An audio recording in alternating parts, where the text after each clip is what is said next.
Bismillah, in the name of Allah. Bismillah, in the name of Allah. Bismillahirrahmanirrahim. Alhamdulillahi Rabbil Alameen. Wal-aqibatu lil-muttaqeen. Was-salatu was-salamu ala ashrafil anbiya'i wal-mursaleen. نبینا و حبیبنا و شفیعنا و مولانا محمد و علی آلہ و اصحابہ اجمعین. اما بعد فاعوذ باللہ السمیع العلیم من الشیطان الرجیم. بسم اللہ الرحمن الرحیم. یا ایہا الذین آمنوا کتب علیکم الصیام کما کتب علی الذین من قبلکم لعلکم تتقون ایاما معدودات. وقال اللہ تعالی شہر رمضان الذي انزل فيه القرآن هدى للناس وبينات من الهدى والفرقان فمن شهد منكم الشهر فليصم ومن كان مريضا أو على سفر فعدة من أيام أخر يريد الله بكم اليسر ولا يريد بكم العسر ولتكملوا العدة ولتكبروا الله على ما هداكم ولعلكم تشكرون. وقال النبي صلى الله عليه وسلم بني الإسلام على خمس: شہادت لا الہ الا اللہ وان محمد رسول اللہ واقام الصلاۃ وایتاء الزکاۃ وصوم رمضان وحج بیت اللہ او کما قال صلی اللہ علیہ وسلم. اللہ سبحانہ و تعالیٰ کا بہت بڑا شکر ہے، احسان ہے کہ اللہ سبحانہ و تعالیٰ نے دین کی نسبت پر ہمیں دوبارہ یہاں جمع فرمایا. اللہ تعالیٰ ہمارا یہاں جمع ہونا قبول و مقبول فرمائے. اور اللہ سبحانہ و تعالیٰ دین کی نسبت پر جو جمع ہوئے ہیں تو دین کی کچھ کام کی باتیں اللہ تعالیٰ مجھے کہنے کی، آپ کو سننے کی توفیق عطا فرمائے. اور اللہ سبحانہ و تعالیٰ پھر اس کے اندر کوئی عمل کی باتیں ہوں تو اللہ میرے لیے اور آپ کے لیے عمل کرنا آسان بھی فرمائے. آمین یا رب العالمین. میں دو تین بے جوڑ سی باتیں کروں گا. رمضان المبارک کے حوالے سے بیان ہوتا ہے تو ایک تسلسل ہوتا ہے، کنٹینویشن ہوتا ہے، لیکن میں نے آج رمضان المبارک کے حوالے سے اس مختصر سی مجلس میں چند اہم اور ضروری باتیں کہنی ہیں. تو گو کہنے میں ذرا بے ربط ہوگا، بے جوڑ ہوگا، لیکن میں سمجھتا ہوں کہ چند ضروری اور اہم باتیں رمضان المبارک کے حوالے سے آپ کے سامنے پیش کر دوں. اللہ تعالیٰ میرے لیے پیش کرنا آسان فرمائے. میرا اور آپ کا عقیدہ یہ ہے کہ اسلام قیامت تک کی صبح کے لیے انسانیت کی رہنمائی کے لیے آیا ہے. ہمارا یہ عقیدہ ہے کہ ہر دین، ہر نبی، ہر مذہب اپنے اپنے زمانے میں آسمانی مذاہب، اور اللہ کے ہر نبی اپنے اپنے زمانے میں اپنے زمانے کے لوگوں کے لیے کامل ہدایت کا نمونہ تھے. اس زمانے میں لوگوں کی ہدایت کا بہترین راستہ اور سامان فراہم کرنے والے اس دور کے اللہ کے نبی تھے. ہمارا یہ عقیدہ ہے. حضرت نوح علیہ السلام اپنے زمانے کے لوگوں کے لیے بہترین اگزامپل تھے. حضرت ابراہیم علیہ السلام کا دین، ان کی شریعت اپنے زمانے کے لوگوں کے لیے بہترین نظام زندگی تھی. اسی طرح اللہ کے جتنے نبی اور رسول آئے اپنے اپنے زمانے کے لوگوں کے لیے بہترین نظام زندگی لے کر آئے. لیکن ایک بات ان میں یہ تھی کہ وہ جو دین لے کر آئے ہیں وہ دین آفاقی اور عالمگیری دین نہیں تھا. وہ یونیورسل اور ہمیشہ ہمیشہ رہنے والے کے لیے، قیامت تک کی صبح کے لیے وہ دین نہیں تھا. وہ ایک تھوڑے زمانے کے لیے تھا. پھر اللہ سبحانہ و تعالیٰ اس کے بعد ایک اور نبی کو بھیج دیتے. پچھلے نبی کی شریعت ختم ہو جاتی، اب نئے نبی کے جو ہے احکام کو ماننا ہے، اور پھر وہ تھوڑے دنوں تک چلتے تھے. پھر اللہ سبحانہ و تعالیٰ ایک اور پیغمبر بھیج دیتے تھے. لیکن جب ہماری اور آپ کے آقا جناب محمد الرسول اللہ صلی اللہ علیہ وسلم تشریف لائے تو اللہ سبحانہ و تعالیٰ نے ہماری اور آپ کے آقا صلی اللہ علیہ وسلم کو وہ دین دے کر بھیجا ہے کہ جس کے بارے میں ہمارا مسلمانوں کا عقیدہ یہ ہے کہ اب یہ قیامت تک کی صبح کے لیے آنے والے ہر انسانوں کی رہنمائی کا دین ہے۔ 1400 سال پہلے کے لوگوں کے لیے بھی، 1000 سال پہلے کے لوگوں کے لیے بھی، 1400 سال کے بعد یعنی اس دور کے لیے بھی، اور قیامت تک کے آنے والی صبح کے لیے اگر کوئی انسان کامیاب ہونا چاہتا ہے تو اس کے لیے جناب رسول اللہ صلی اللہ علیہ وسلم کے دین میں اللہ سبحانہ و تعالیٰ نے کامیابی رکھی۔ یہی ہمارا مسلمانوں کا متفقہ عقیدہ ہے۔ اب ایک سوال ہے، میں سوال پیدا کرتا ہوں، آپ اس سوال پر غور بھی کیجئے گا کہ زمانے میں اس دور میں اور ہمیشہ سے ہم جب پہلی ماضی میں جب نظر دوڑاتے ہیں تو ہر دور میں چند ایسے ایشوز رہے ہیں کہ اس پر ہمیشہ سے لوگوں کی محنتیں اس پر خرچ ہوئی، صرف ہوئی، اور ہمیشہ سے لوگوں نے، ہر دور کے لوگوں نے یہ کوشش کی کہ ان ایشو پر انسانیت کے لیے کام کیا جائے۔ انسانیت کو ہمیشہ ان ایشوز سے بڑا واسطہ رہا ہے۔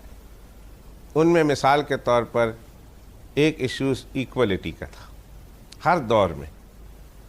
آج کے دور میں بھی ایک بہت بڑا ایشو ہے ایکولیٹی کا ایشو، مساوات کا ایشو۔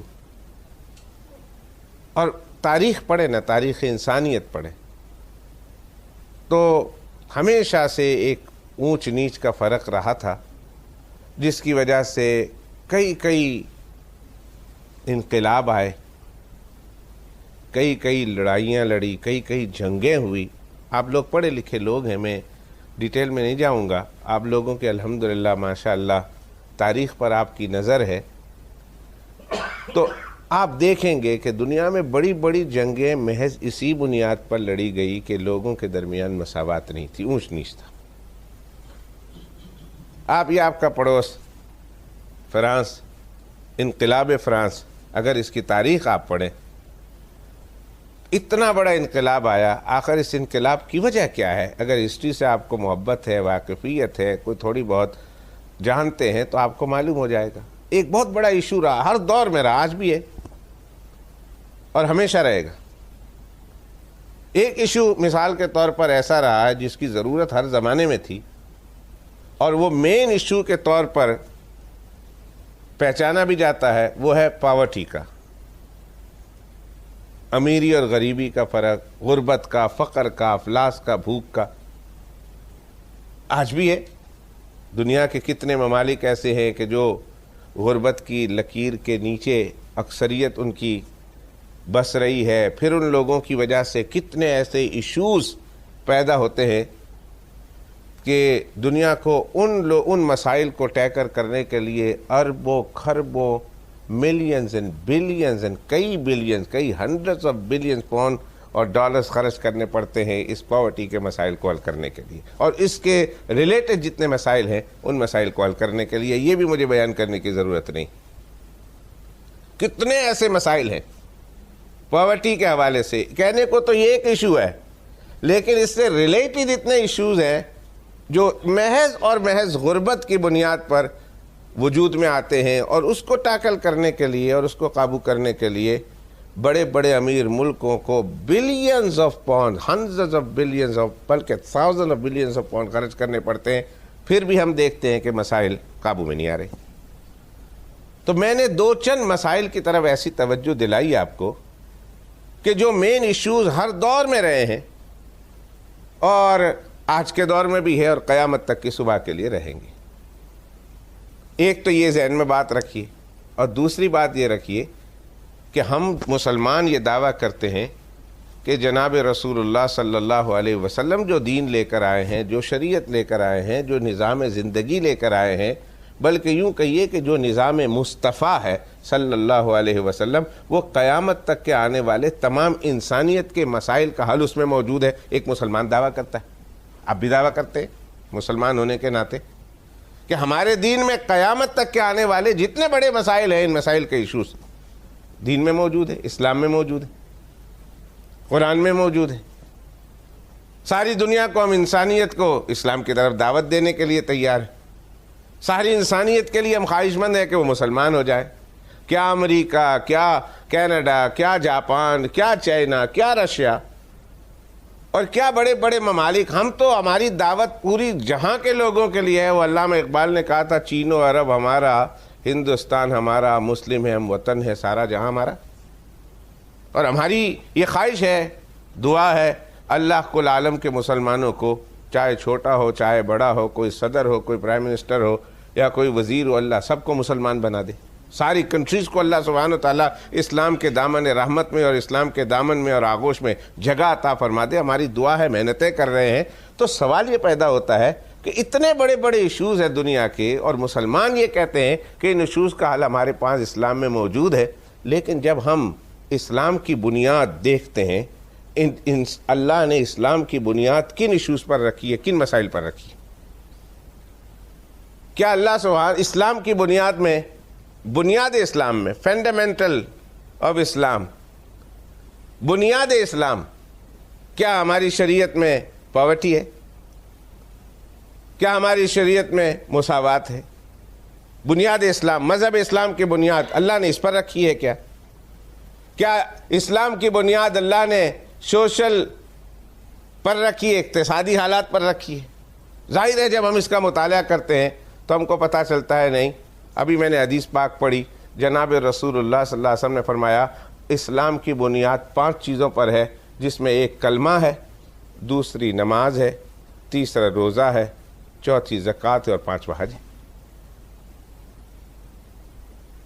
اب ہم سوچتے ہیں دنیا میں ہمیشہ سے بڑے بڑے مسائل رہے ہیں، اور بڑے بڑے مسائل میں یہ جو چند مسائل جس کا ہم تذکرہ کر رہے ہیں، یہ بڑے بڑے مسائل ہر دور میں اہم رہے ہیں. اور اسلام یہ کہتا ہے کہ ہم تو قیامت تک کے صبح کے انسانوں کی رہنمائی کے لیے آئے ہیں. لیکن جب اس کی بنیاد ہم دیکھتے ہیں تو بنیاد چند عبادتوں پر ہے، نماز پر ہے، روزہ پر ہے، حج پر ہے، زکوٰۃ پر ہے. تو بنیاد بہت کمزور اور دعویٰ اتنا بڑا.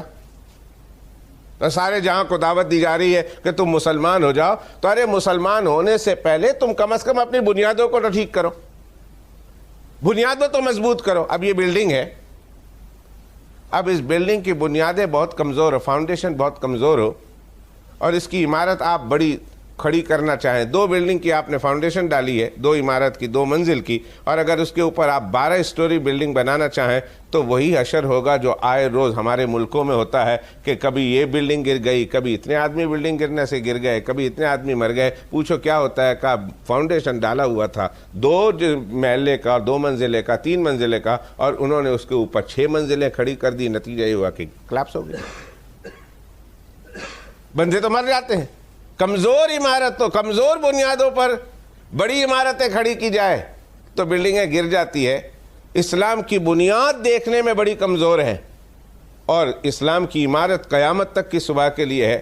تو مولوی صاحب، کوئی عام آدمی یہ سوال پوچھ سکتا ہے، مولوی صاحب یہ چیلنج کرنے سے پہلے، یہ دنیا کو دعوت دینے سے پہلے کہ آؤ اسلام میں داخل ہو جاؤ، مسلمانوں کے اندر داخل ہو جاؤ اور اسلام کو قبول کر لو، تمہارے سارے مسئلے حل ہو جائیں گے. تو مولوی صاحب ان کو دعوت دینے سے پہلے اپنی بنیادیں اور اپنی فاؤنڈیشن مضبوط کر لو. یہ ایک سوال کرنے والا سوال کرتا ہے، اور ایک آدمی سوال نہیں کرتا مسلمان، تو کم از کم اس کے دماغ میں یہ خیال ضرور آتا ہے کہ اتنے بڑے مسائل ہیں دنیا کے، بڑے بڑے اہم مسائل، اور اسلام نے اپنے پورے دین کی بنیاد ان 5 عبادتوں پر یا 4 عبادتوں پر رکھی ہوئی ہے. یہ سمجھ میں نہیں آتا.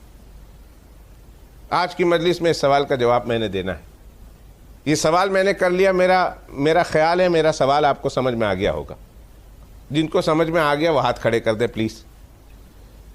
جزاکم اللہ. بڑے لوگوں کے ذہن میں یہ سوال آ گیا کہ اسلام کا دعویٰ یہ ہے کہ ہم قیامت تک کے آنے والے انسان، چاہے وہ کسی دور میں آ جائے، جس ملک میں آ جائے، جس زمانے میں آ جائے، اس زمانے کے لوگوں کی بہتری کے لیے نظام ہمارے پاس موجود ہے. اس لیے ہم ہر دور میں مسلمان انسانوں کو دعوت دیتے ہیں مسلمان ہو جاؤ. جبکہ دوسری طرف ہم اسلام کی بنیاد کو دیکھتے ہیں تو اسلام کی بنیاد میں ہر دور میں جو اہم مسائل رہے ہیں، ان اہم مسائل میں سے کوئی بھی مسئلے کو اسلام نے بنیادی طور پر اجاگر نہیں کیا. جبکہ بنیاد بتائی تو نماز کو بتائی، بنیاد بتائی تو روزہ کو بتایا، بنیاد بتائی تو حج کو بتایا، بنیاد بتائی تو زکوٰۃ کو بتایا.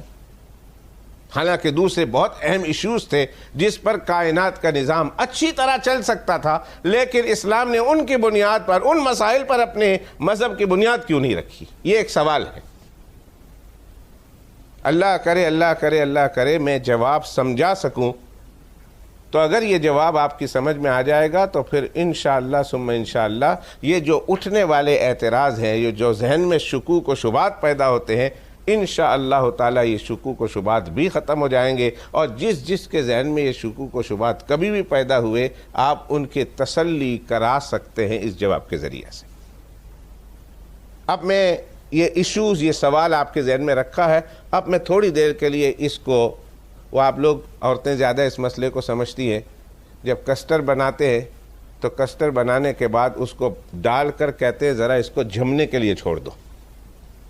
فالودہ بناتے ہیں، جیلی بناتے ہیں، تو جیلی بنانے کے بعد کہتے ہیں جی ابھی تو گرم گرم اتاری ہے، ابھی ہم نے پیالے میں رکھا ہوا ہے، اس کو تھوڑی دیر کے لیے رکھ دو، ذرا دیر میں جم جائے پھر ہم سرو کریں گے۔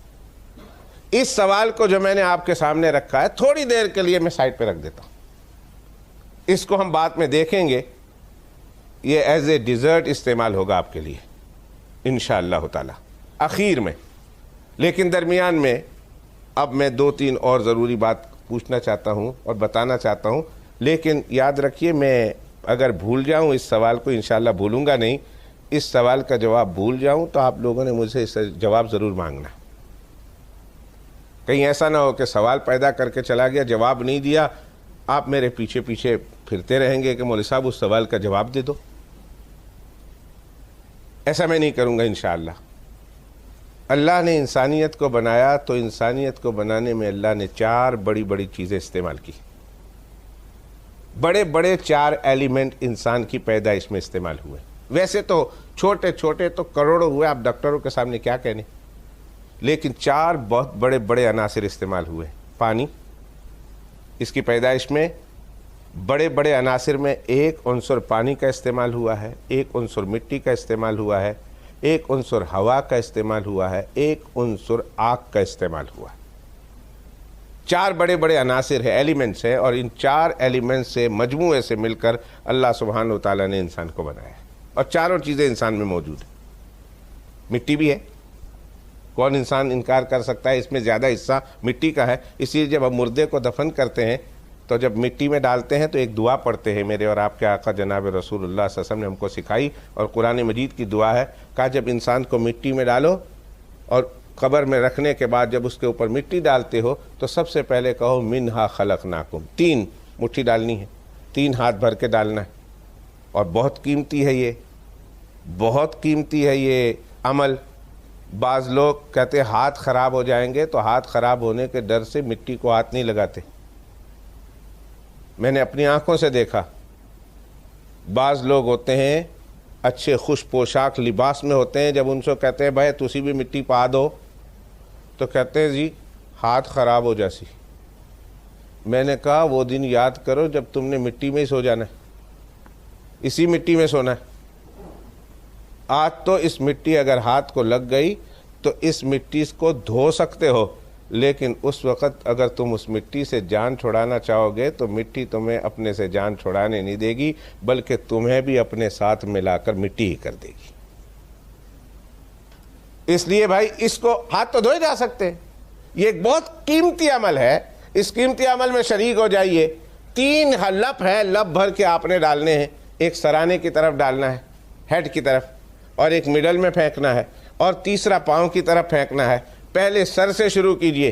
تو قرآن پاک کی دعا جو ہمیں نبی پاک صلی اللہ علیہ وسلم نے سکھائی ہے وہ یہ ہے کہ پہلی مٹی لو تو پھینکتے وقت یوں کہو منہا خلقناکم، اور منہا خلقناکم کا مطلب یہ ہے کہ اللہ ہم اس بات کا اقرار کرتے ہیں کہ آپ نے ہمیں مٹی ہی سے پیدا کیا،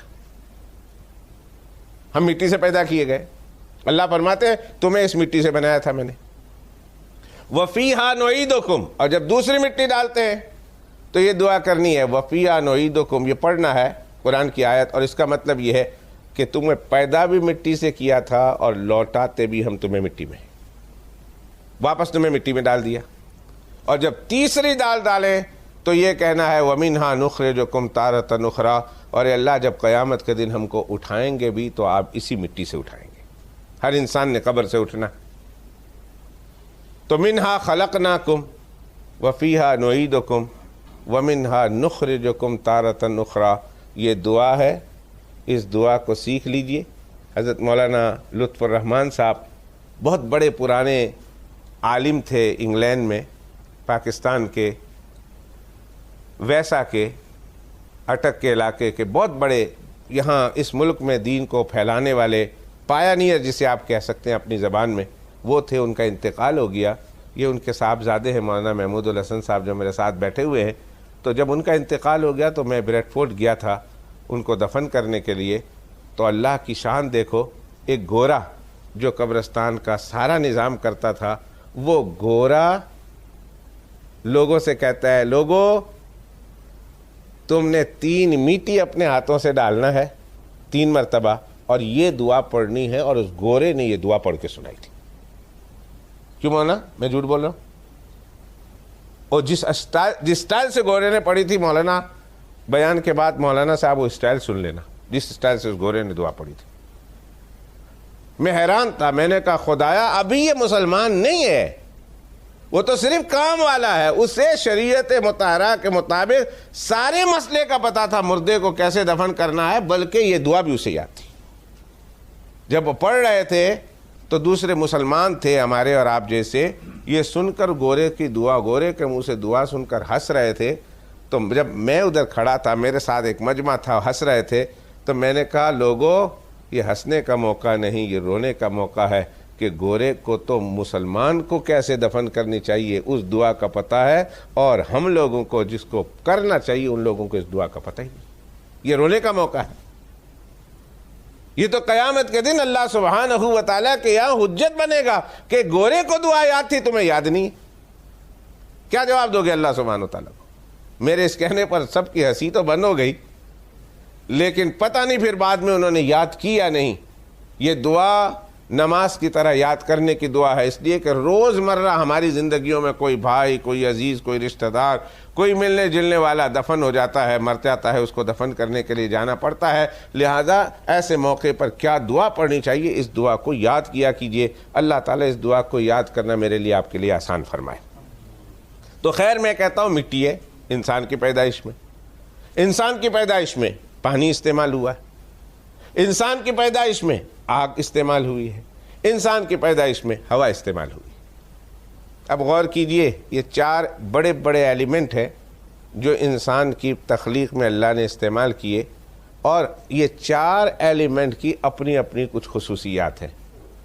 یہ غور سے سنیے گا میری بات. مٹی کی اپنی کوئی خاصیت ہے،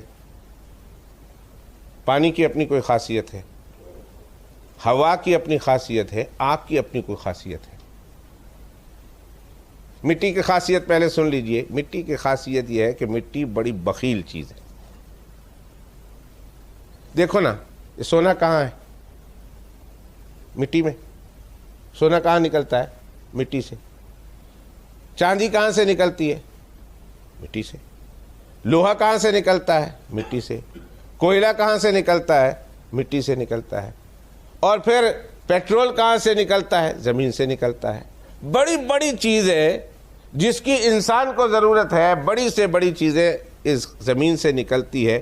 اور یہ چیزیں زمین کے کسی فائدے کے لیے نہیں ہے، انسانیت کے فائدے کے لیے ہے. لیکن کبھی آپ نے نہیں سنا ہوگا کہ زمین نے یہ کہا ہو کہ مجھے تو ضرورت نہیں ہے ان چیزوں کی، آ کے لے جاؤ، تم لے لو، میں تمہیں دیتی ہوں. نہیں، بخیل ہے نا، اس لیے یہ دبا کے بیٹھی ہوئی ہے. میرے کام کی تو بے شک نہیں ہے، تمہارے کام کی ہے، لیکن دوں گی نہیں کیونکہ میں بخیل ہوں. پھر انسان کیا کرتا ہے؟ اس کے سینے پر سوار ہو جاتا ہے. بڑی بڑی اس نے مشینیں بنائی ہے، بڑے بڑے اس نے کٹر بنائے ہیں، بڑے بڑے اس نے بم بنائے ہیں، بڑی بڑی اس نے چیزیں بنائی ہے جس کے ذریعہ سے وہ اس کے سینے کو پھاڑتا ہے، اس کو چیرتا ہے، اس کے ٹکڑے کرتا ہے، اس کی گہرائیوں میں اترتا ہے، اور اترنے کے بعد وہاں سے پھر یہ چیزیں نکال کے لاتا ہے. مٹی کے اندر یہ چیزیں مٹی کے فائدے کی نہیں، انسانیت کے فائدے کی تھی، لیکن مٹی دے نہیں رہی تھی، دبا کے بیٹھی ہوئی تھی۔ کیوں؟ اس لیے کہ بخیل تھا، ضرورت انسان کی تھی۔ انسان کو پھر اس کو نکالنے کے لیے کتنی محنتیں کرنی پڑی، کتنی جانیں ضائع ہوئی، کتنے اربوں خربوں پون کے جو ہے اس نے مشینیں اس نے بنائی ہے، جس کے نتیجے میں پھر محنتیں کرتا ہے، پھر اس کے بعد جو اپنے کام کی چیزیں ہیں زمین کے سینے کو چیر کر نکالتا ہے، اپنی ضرورت کی ہے زبردستی نکال کر لے لاتا ہے، ورنہ مٹی تو دینا نہیں چاہتی تھی۔ کیوں؟ اس لیے کہ مٹی بخیل ہے۔ اب معاف کیجئے، آپ ڈاکٹر سے میں ایک بات کہنا چاہتا ہوں، میں اپنے آپ سے بھی کہتا ہوں، ہم مولانا سے بھی کہتا ہوں، میں مٹی سے بنا ہوں، اس لیے نیچرلی میں بخیل ہوں۔ نیچرلی میرے اندر مٹی ہے، تو مٹی تو اپنی خاصیت کے ساتھ اپنی صفت کے ساتھ آئے گی، تو جب میں مٹی سے بنا ہوں تو طبعی طور پر میں بخیل ہوں گا۔ اور ڈاکٹر صاحب مجھے امید ہے کہ آپ لوگ بھی مٹی سے بنے ہیں، اس لیے اگر آپ لوگ بھی مٹی سے بنے ہیں تو نیچرلی طور پر آپ لوگ بھی بخیل ہی ہوں گے۔ یا تو کہو میں مٹی سے نہیں بنا، پلاسٹک سے بنے ہم، ظاہر ہے کوئی ایسا نہیں کہے گا۔ جب مٹی سے بنے ہیں تو مٹی کی خاصیت آپ کے اندر ہوگی۔ ہر انسان جو مٹی سے بنا ہے قدرتی طور پر بخیل ہوگا، اس لیے کہ وہ صفت تو مٹی کی انسان کے اندر آئے گی۔ کوئی انسان بحیثیت انسان ہونے کے یہ نہیں کہہ سکتا میں بخیل نہیں ہوں۔ نیچرلی فطری طور پر میں بخیل نہیں ہوں۔ ہاں میں بخیل ہوں۔ کیوں بخیل ہوں؟ اس لیے کہ مجھے مٹی سے بنایا گیا، اور مٹی کی خاصیت ہے بخیل ہونا۔ اب آگے چلیے، ایک اور چیز سے آپ کو اللہ سبحانہ و تعالیٰ نے بنایا ہے، اور وہ ہے پانی۔ جب پانی ہے تو پانی کی بھی ایک خصوصیت ہے۔ پانی کی خصوصیت کیا ہے؟ پانی بڑا حریص ہے، لالچی ہے۔ لالچی پانی کی صفت لالچی ہے، گریڈی پن جس کو آپ لوگ کہہ سکتے۔ دیکھیں زمین تھوڑی ہے اور پانی زیادہ ہے، کیوں جی آپ لوگ تو پڑھے لکھے ہیں، سائنس زیادہ سمجھتے ہیں۔ ڈاکٹر صاحب، ڈاکٹر حسین صاحب، میں غلط تو نہیں کہہ رہا؟ آپ سے میں پوچھ رہا ہوں، میں غلط تو نہیں کہہ رہا ہوں؟ پانی زیادہ ہے دنیا میں اور زمین خشکی کا حصہ تھوڑا ہے، لیکن پانی کو موقع ملنے کی دیر ہے۔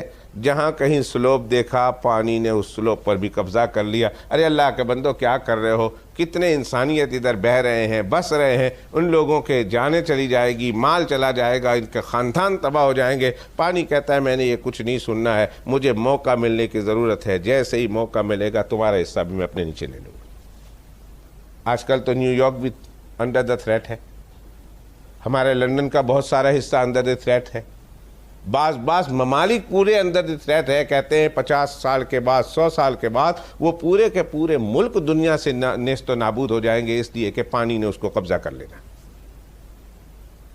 روزمرہ ہم سنتے ہیں فلاں جگہ پر سیلاب آ گیا، فلاں جگہ پر سیلاب آ گیا، فلاں جگہ پر سیلاب آ گیا، اتنی زمینیں ضائع ہو گئی، اتنی زمینیں پانی کے اندر ہے۔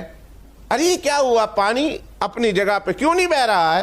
ہمیں خشکی پر رہنے دو، تم بہت زیادہ ہو، ہم خشکی پر تھوڑے لوگ ہیں، انسانیت بسی ہوئی ہے، لیکن پانی کو موقع ملنے کی ضرورت ہے۔ ذرا نیچا پن دیکھا، ذرا موقع ملا، پانی نے اس حصے کو بھی اپنے قبضے میں لے لیا، اور یہ نشانی ہے لالچی ہونے کی۔ لہذا انسان قدرتی طور پر لالچی ہوگا، اس لیے کہ اس کی پیدائش میں اللہ سبحانہ وتعالیٰ نے پانی بھی استعمال کیا، اور جب پانی استعمال ہوا تو پانی اپنی خصوصیت کے ساتھ آئے گا۔ کہیں یہ نہیں ہے کہ اللہ نے پانی کی صفت خصوصیت کو الگ کر دیا ہو اور پھر انسان کو اس پانی سے بنایا ہو، نہ، بلکہ پانی سے بنایا ہے، اور پانی کے اندر لالچی پنا ہے، انسان کے اندر بھی لالچی پنا ہے۔ تیسری چیز ہوا ہے،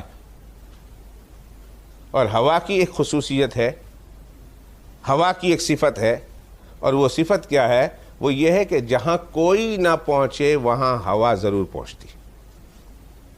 ہوا کی ایک شان ہے، ہوا کی ایک خصوصیت ہے کہ میں وہاں پہنچوں جہاں کوئی نہ پہنچے۔ اس لیے سائنسدان کہتے ہیں دنیا میں ایسی جگہ مل جائے گی جہاں آپ کو مٹی نہیں ملے گی، لیکن دنیا میں ایک جگہ ایسی نہیں ملے گی جہاں ہوا نہ پہنچی۔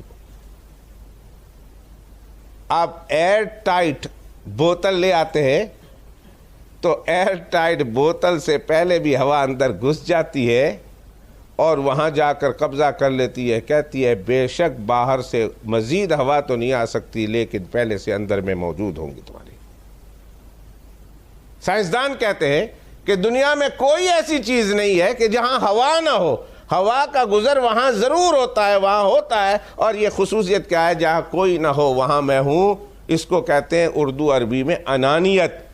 عجب، خود بینی، خود پسندی، انانیت، کہ میں ایسی جگہ پہ پہنچ جاؤں جہاں کوئی نہ پہنچے، میں اس مقام پہ پہنچ جاؤں جہاں کوئی نہ پہنچے، میں وہ ہوں جہاں کوئی نہ ہو، میرا مقام ایسا ہو جہاں کسی کا مقام نہ ہو. اس کو کہتے ہیں انانیت. اور جب ہوا انسان میں موجود ہے تو انسان کے اندر یہ برائی بھی ضرور آئے گی. وہ کہے گا جہاں کوئی ہو نہ ہو وہاں مجھے تو ضرور ہونا چاہیے. میں پنا انسان کے اندر آ جائے گا اس ہوا کی وجہ سے.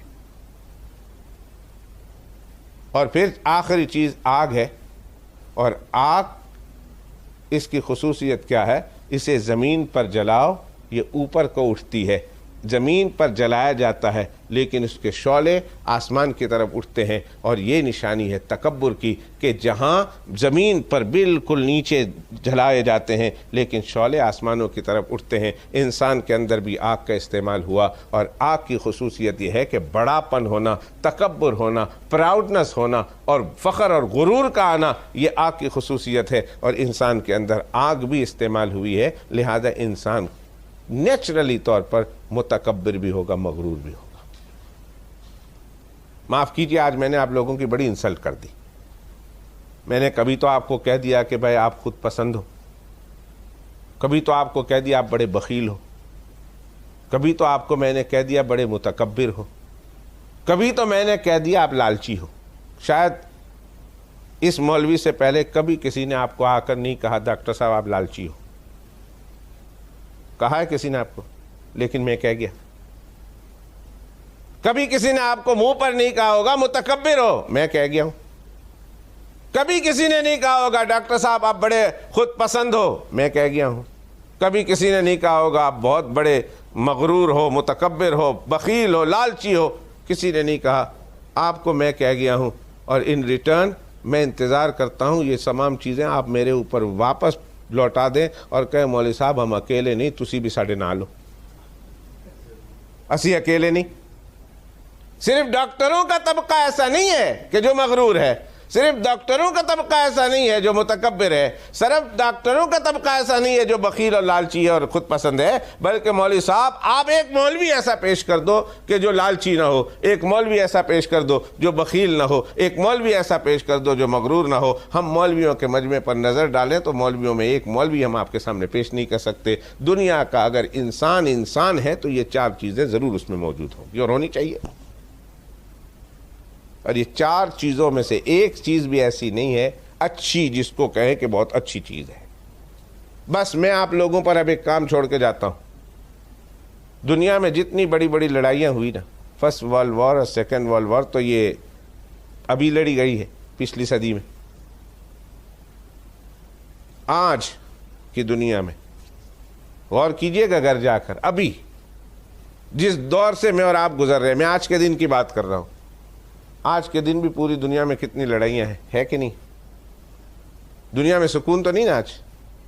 کتنی ماؤں کے گود آج بھی اجڑ رہے، کتنی بیٹیوں کا سہاگ آج کے دن جب ہم بات کر رہے ہیں، کتنی بیٹیوں کا سہاگ لوٹا جا رہا، لٹ گئے، ان کے خاوند مر گئے. کتنے ایسے ہوئے جو پریشانی سے گزر رہے ہیں، لڑائیاں ہو رہی ہیں.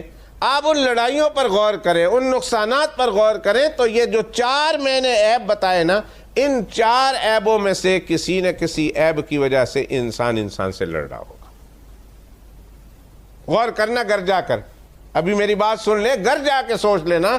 لڑائیاں دنیا میں جو ہو رہی ہیں، فسادات جو دنیا میں ہو رہے ہیں، جو تباہیاں ہو رہی ہیں، جو کہیں بمز گرائے جا رہے ہیں، کسی کے گھر لوٹے جا رہے ہیں، کسی کے ملک پر قبضہ کیا جا رہا، کسی کو تہتے کیا جا رہا، کسی کو ذبح کیا جا رہا، دنیا میں جو کچھ فساد ہو رہا ہے، اس فساد کے پیچھے کیا جو ہے، کون سا راز ہے، کون سا ہاتھ ہے، کون سا گناہ ہے کہ جس کی وجہ سے فساد ہو رہے ہیں؟ تو آپ کو معلوم ہوگا یا تو پھر لالچ اس کے پیچھے موجود ہے، یا اس کے پیچھے بخل موجود ہے، یا اس کے پیچھے غرور موجود ہے، یا اس کے پیچھے انانیت موجود ہے کہ میں ہی میں ہوں، سارے لوگ میری بات مانیں. میں کسی ملک کا نام نہیں لیتا. کسی ملک کی خواہش یہ ہوگی کہ میں اس لیے تمہارے ساتھ لڑ رہا ہوں کہ تم مجھے اپنا بڑا نہیں سمجھ رہے. میں بڑا ہوں. جب میں بڑا ہوں تو میں جو ہے لا اینڈ آرڈر پیش کروں گا پوری دنیا کے لیے. ورلڈ لا آف آرڈر دوں گا، تم نے اس کو فالو کرنا ہے، اگر تم نہیں مانو گے تو میں تمہارے ساتھ لڑوں گا۔ ایک بڑا بھائی کھڑا ہو گیا، ایک نے پوری دنیا کو منشور دیا، جو اس کے ساتھ ہے وہ اس کے ساتھ ہے، جو اس کے ساتھ نہیں ہے وہ لڑ رہے، میں پنے کی وجہ سے۔ کہیں تو لالچ ہے، فلاں ملک پر لڑائیاں ہو رہی ہیں، لالچ اس لیے ہے کہ اس کے پاس پیٹرول ہے، اس کے پاس سونا ہے، اس کے پاس ڈائمنڈ ہے، اس کے پاس ڈیزل ہے، اس کے پاس ماربل ہے، اس کے پاس لکڑیاں ہیں، اس کے پاس اور چیزیں ہیں، دنیا کے بڑی بڑی چیزیں اس کے پاس موجود ہیں، اور میں ہوں لالچی، اس لیے میں اس کے ملک پر قبضہ کرنا چاہتا ہوں، اس لیے میں اس کے ساتھ لڑائیاں ہو رہی ہے کہ میں نے وہ تمام چیزیں اس سے لے لینی ہے اس بیچارے کی، وہ اس کا ملک ہے اور اس بیچارے کا مال ہے، لیکن میں جو لالچی ٹھہرا، لہٰذا میری نگاہ میں جیسے ہی وہ چیزیں میں نے دیکھی ہے، لہٰذا مجھے تو وہ چیزیں چاہیے، چاہے زبردستی لینا کیوں نہ پڑے، چاہے مار کر کیوں لینا پڑے، کیا بم گرا کر کیوں نہ لینا پڑے، میں تو ضرور لوں گا۔ وہ لالچ پنا انسان کا آرام سے اس کو بیٹھنے نہیں دیتا۔ اب یہ اپنے ملکوں سے اٹھ کر اس ملک پر حملہ کرتا ہے، اس ملک کے شہریوں کو بے عزت کرتا ہے، گھروں کو تباہ و برباد کرتا ہے، انسانیت کو بے رحم کرتا ہے اور قبر میں پہنچا دیتا ہے، تہ خاک پہنچا دیتا ہے۔ پوچھے کیوں تو کہتے لالچ کی وجہ سے۔ تو یہ 4 بیماریاں میں نے آپ کو بتائی، آپ غور کریں گے، دنیا کی بات چھوڑ دیجئے، ہم اپنے گھروں کی لڑائیاں دیکھ لیں، ہم اپنی سوسائٹی کی لڑائیاں دیکھ لیں، چھوٹی موٹی لڑائیوں پر بھی اگر ہم غور کریں گے تو ہمیں اس لڑائی کے پیچھے ان 4 بیماریوں میں سے ایک بیماری ضرور ملے گی۔ بھائی تمہاری ان کے ساتھ لڑائی ہے؟ جی ہاں لڑائی ہے نا۔ کہا کیوں؟ کہا وہ مجھے وہ عزت نہیں دیتا جو دینی چاہیے، مجھے تو سمجھتا ہی کچھ نہیں، حالانکہ میں بہت کچھ ہوں۔ وہ میں والی بات آ گئی۔ بھائی میں بڑا ہوں، بڑا ہونے کے ناطے، میں بزرگ ہوں، بزرگ ہونے کے ناطے، میں اس کا چاچا ہوں، چاچا ہونے کے ناطے، میں انگلینڈ میں رہتا ہوں تو انگلینڈ میں ہونے کے ناطے، میں امیر ہوں تو امیر ہونے کے ناطے اسے میری عزت کرنی چاہیے۔ ہوتا کون ہے؟ دیکھو نا، ذلیل کہیں کا، چھوٹا کہیں کا، اور منہ دھویا نہیں ہے، پیسے ہے نہیں، اور میرے ساتھ آ کے ٹکر لیتا ہے، میں کچھ پیچھے رہنے والا ہوں۔ چھوڑو پرے کو، لڑائیاں شروع ہے میں پنے کی وجہ سے، لالچ کی وجہ سے لڑائیاں ہیں بھائیوں میں۔ بھائی ابا مر گئے، ابا مال چھوڑ کر چلے گئے، اماں مرتی نہیں، اماں کے پاس مال بہت ہے، لہٰذا اب لالچ ہے، مجھے اماں کے مال پر قبضہ کرنا ہے، مجھے بھائیوں کے مال پر قبضہ کرنا ہے، مجھے دوستوں کے مال پر قبضہ کرنا ہے، مجھے یہ قبضہ کرنا ہے، یہ قبضہ کرنا ہے۔ کتنے گناہ ہیں جو محض لالچ کی بنیاد پر وجود میں آ رہے ہیں، میں آپ کو ڈیٹیل میں نہیں بتانا چاہتا۔ ہم پورے معاشرے کے گنہگار بن رہے ہیں، ہم پورے خاندان کے گنہگار بن رہے ہیں، تو پیچھے لالچ موجود ہے۔ ہمارے انگلینڈ کے ابھی دیکھیں نا، وہ ایک آپ روز اخبار میں پڑھتے، ہتھوڑا گروپ، قبضہ مافیا۔ صدر صاحب سے اپیل کرتے، خدا کے واسطے ہماری جان بچاؤ، ہم یہاں سے جاتے ہیں، ہم پیسے لے کر جاتے ہیں، اپنے بچوں کو لے کر جاتے ہیں، پیچھے اغوا ہو جاتے ہیں، پیچھے ہمارے بچوں کو مار دیتے ہیں، ہماری بنائی ہوئی زمین پر قبضہ ہو جاتا ہے، ہمارے بنائے ہوئے محل پر، مکان پر قبضہ ہو جاتا ہے۔ کیوں قبضہ کیا گیا؟ لالچ نے ان کو اندھا کر دیا۔ چھوٹی سے چھوٹی گھریلو بیماری سے لے کر لڑائی جنگیں سے لے کر دنیا کی، ملکی اور آئلی اور پورے عالم کی جنگوں تک آپ نظر دوڑائیں گے تو یہ 4 بڑے بڑے گناہ ہیں، 4 بڑے بڑے صفات ہیں۔ ان صفاتوں پر ساری دنیا میں لڑائیاں مشہور ہیں اور عام ہیں۔ دوستو اب میں واپس آؤں گا اپنے آخری بات کی طرف، جس کو میں نے شروع میں پیش کیا تھا۔ میں آنے سے پہلے ایک دفعہ میں اس سبق کو دہرا دینا چاہتا ہوں۔ ہمارے 4 ایلیمنٹس استعمال ہوئے ہیں پیدائش میں بڑے بڑے۔ ایک مٹی ہے، اور مٹی کی خاصیت کیا ہے؟ بخیل ہے۔ مٹی کی خاصیت کیا ہے؟ بخیل۔ اور دوسرا پانی استعمال ہوا ہے، اور پانی کی خاصیت کیا ہے؟ لالچی ہے۔ اور ہوا استعمال ہوئی ہے، اور ہوا کی خاصیت کیا ہے؟ انانیت ہے۔ انگلش میں اس کو کیا کہتے ہیں؟ ہاں، ایگو بھی کہہ سکتے ہیں، ایگو بھی کہہ سکتے ہیں، سیلفشنس بھی کہہ سکتے ہیں۔ اور چوتھی چیز آگ استعمال ہوئی ہے، اور آگ کی یہ جو مولا صاحب کہہ رہے ہیں، اب مجھے نکالتے ہوئے تو 10 منٹ لگیں گے، بہرحال جو مولوی صاحب نے کہا وہ صحیح ہے۔ ہاں، یہ ڈاکٹر کا ڈیفینیشن، اس کو کیا بولیں گے؟ اچھا، چلو مجھے ایک نئی چیز سیکھنے کو ملی، اور میں ڈاکٹر جیوا صاحب سے معذرت خواہ ہوں، اتنی موٹی کتاب دی ہے، اس میں یہ لفظ نہیں ملا مجھے. میں نے تو پڑھی ہے وہ کتاب، اس پیج تک پڑھی ہے جہاں ڈاکٹر صاحب نے 50 کا نوٹ رکھا ہوا تھا. میں نے کہا یہاں تک میرا مطلب پورا ہو گیا، اب اس کو آگے تب پڑھوں گا جب اس کے آگے 50 رکھیں گے. میں نے تو ادھر تک پڑھا جہاں تک میرا مطلب تھا، ہر پیج کھولتا رہا، کہیں تو ملے گا میرا مطلب. جیسے ہی ملا میں نے کہا کام ہو گیا، رکھ لو. تو خیر میں تو یہ مذاق کر رہا تھا، پر میں یہ جو مولوی صاحب نے کہا یہ تو انانیت ہے. اور چوتھی چیز آگ استعمال ہوئی ہے، تو آگ کی وجہ سے انسان کے اندر غرور، تکبر، پراؤڈنس ضرور آئے گا، اور پورے عالم میں فساد ان 4 بیماریوں کی وجہ سے. اب آئیے قربان جاؤں اللہ سبحانہ و تعالیٰ پر، اور قربان جاؤں شریعت اسلام پر، اور قربان جاؤں جناب محمد الرسول اللہ صلی اللہ علیہ وسلم کی تعلیمات پر. کا سارے عالم میں ہر دور میں فساد رہا ہے ان 4 بیماریوں کی وجہ سے. اور میں قسم کھا کے کہتا ہوں، میرے پاس وقت نہیں ہوتا، بہت انتہائی 1 گھنٹہ ہوتا ہے، اور اس 1 گھنٹے میں نے باتوں کو سمیٹنا بھی ہوتا ہے، اور دوسری باتیں بھی میں نے کہنی ہے. ورنہ میں آپ کو تاریخ کے حوالے سے، تاریخ اسلام نہیں، 1400 تاریخ نہیں، میں آپ کو تاریخ انسانیت کے حوالے سے آپ کو واقعات سناتا اور بتاتا کہ عالمی تاریخ انسانیت میں جو بڑی بڑی جنگیں لڑی گئی ہیں، جس کو ریکارڈڈ آپ جنگ کہتے ہیں، ان جنگوں میں ان 4 بیماریوں میں سے کسی نہ کسی ایک بیماری کا ہاتھ ضرور ہے. پڑھے لکھے لوگ ہیں، آپ لوگ گھر جا کے سوچ لینا. صرف 1400 سال کی جنگیں نہیں، جناب رسول اللہ صلی اللہ علیہ وسلم کے تشریف آوری کے بعد کی جنگیں نہیں، صرف اسلام کے بعد کی جنگیں نہیں، صرف پچھلے صدی کی جنگیں نہیں، صرف 17 سینچری کی جنگیں نہیں، 16ویں صدی کی جنگیں نہیں.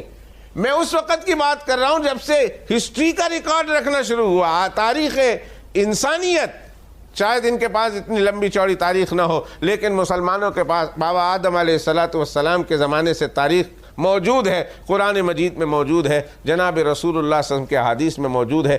بڑی بڑی جنگیں لڑی گئی، بڑے بڑے فسادات ہوئے، بڑی بڑی تباہیاں آئی ہیں، بڑے بڑے لڑائیاں ہوئی ہیں. ان لڑائیوں کے پیچھے ان 4 بیماریوں میں سے کسی ایک بیماری کا ہاتھ ضرور تھا. ضرور غور کرنا گھر میں جا کر. جو اسلامی تاریخ ہے وہ تو میں ابھی آپ کو 1 منٹوں میں سنا دیتا ہوں. جو انسانی تاریخ ہے جس میں جنگیں لڑی گئی ہیں،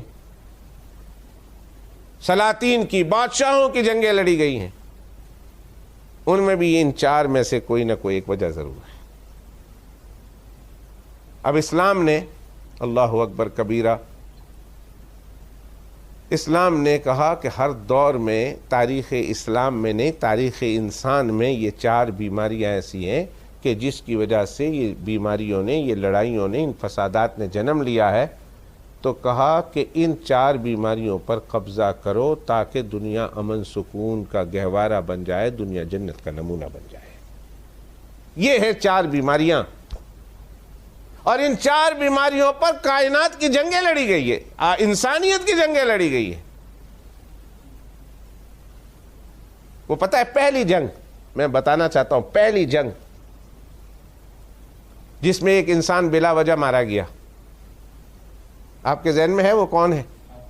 حابیل اینڈ قابیل. جزاک اللہ، تھینک یو ویری مچ. اور آپ سب کو معلوم ہے پہلی جنگ حابیل اور قابیل کے درمیان،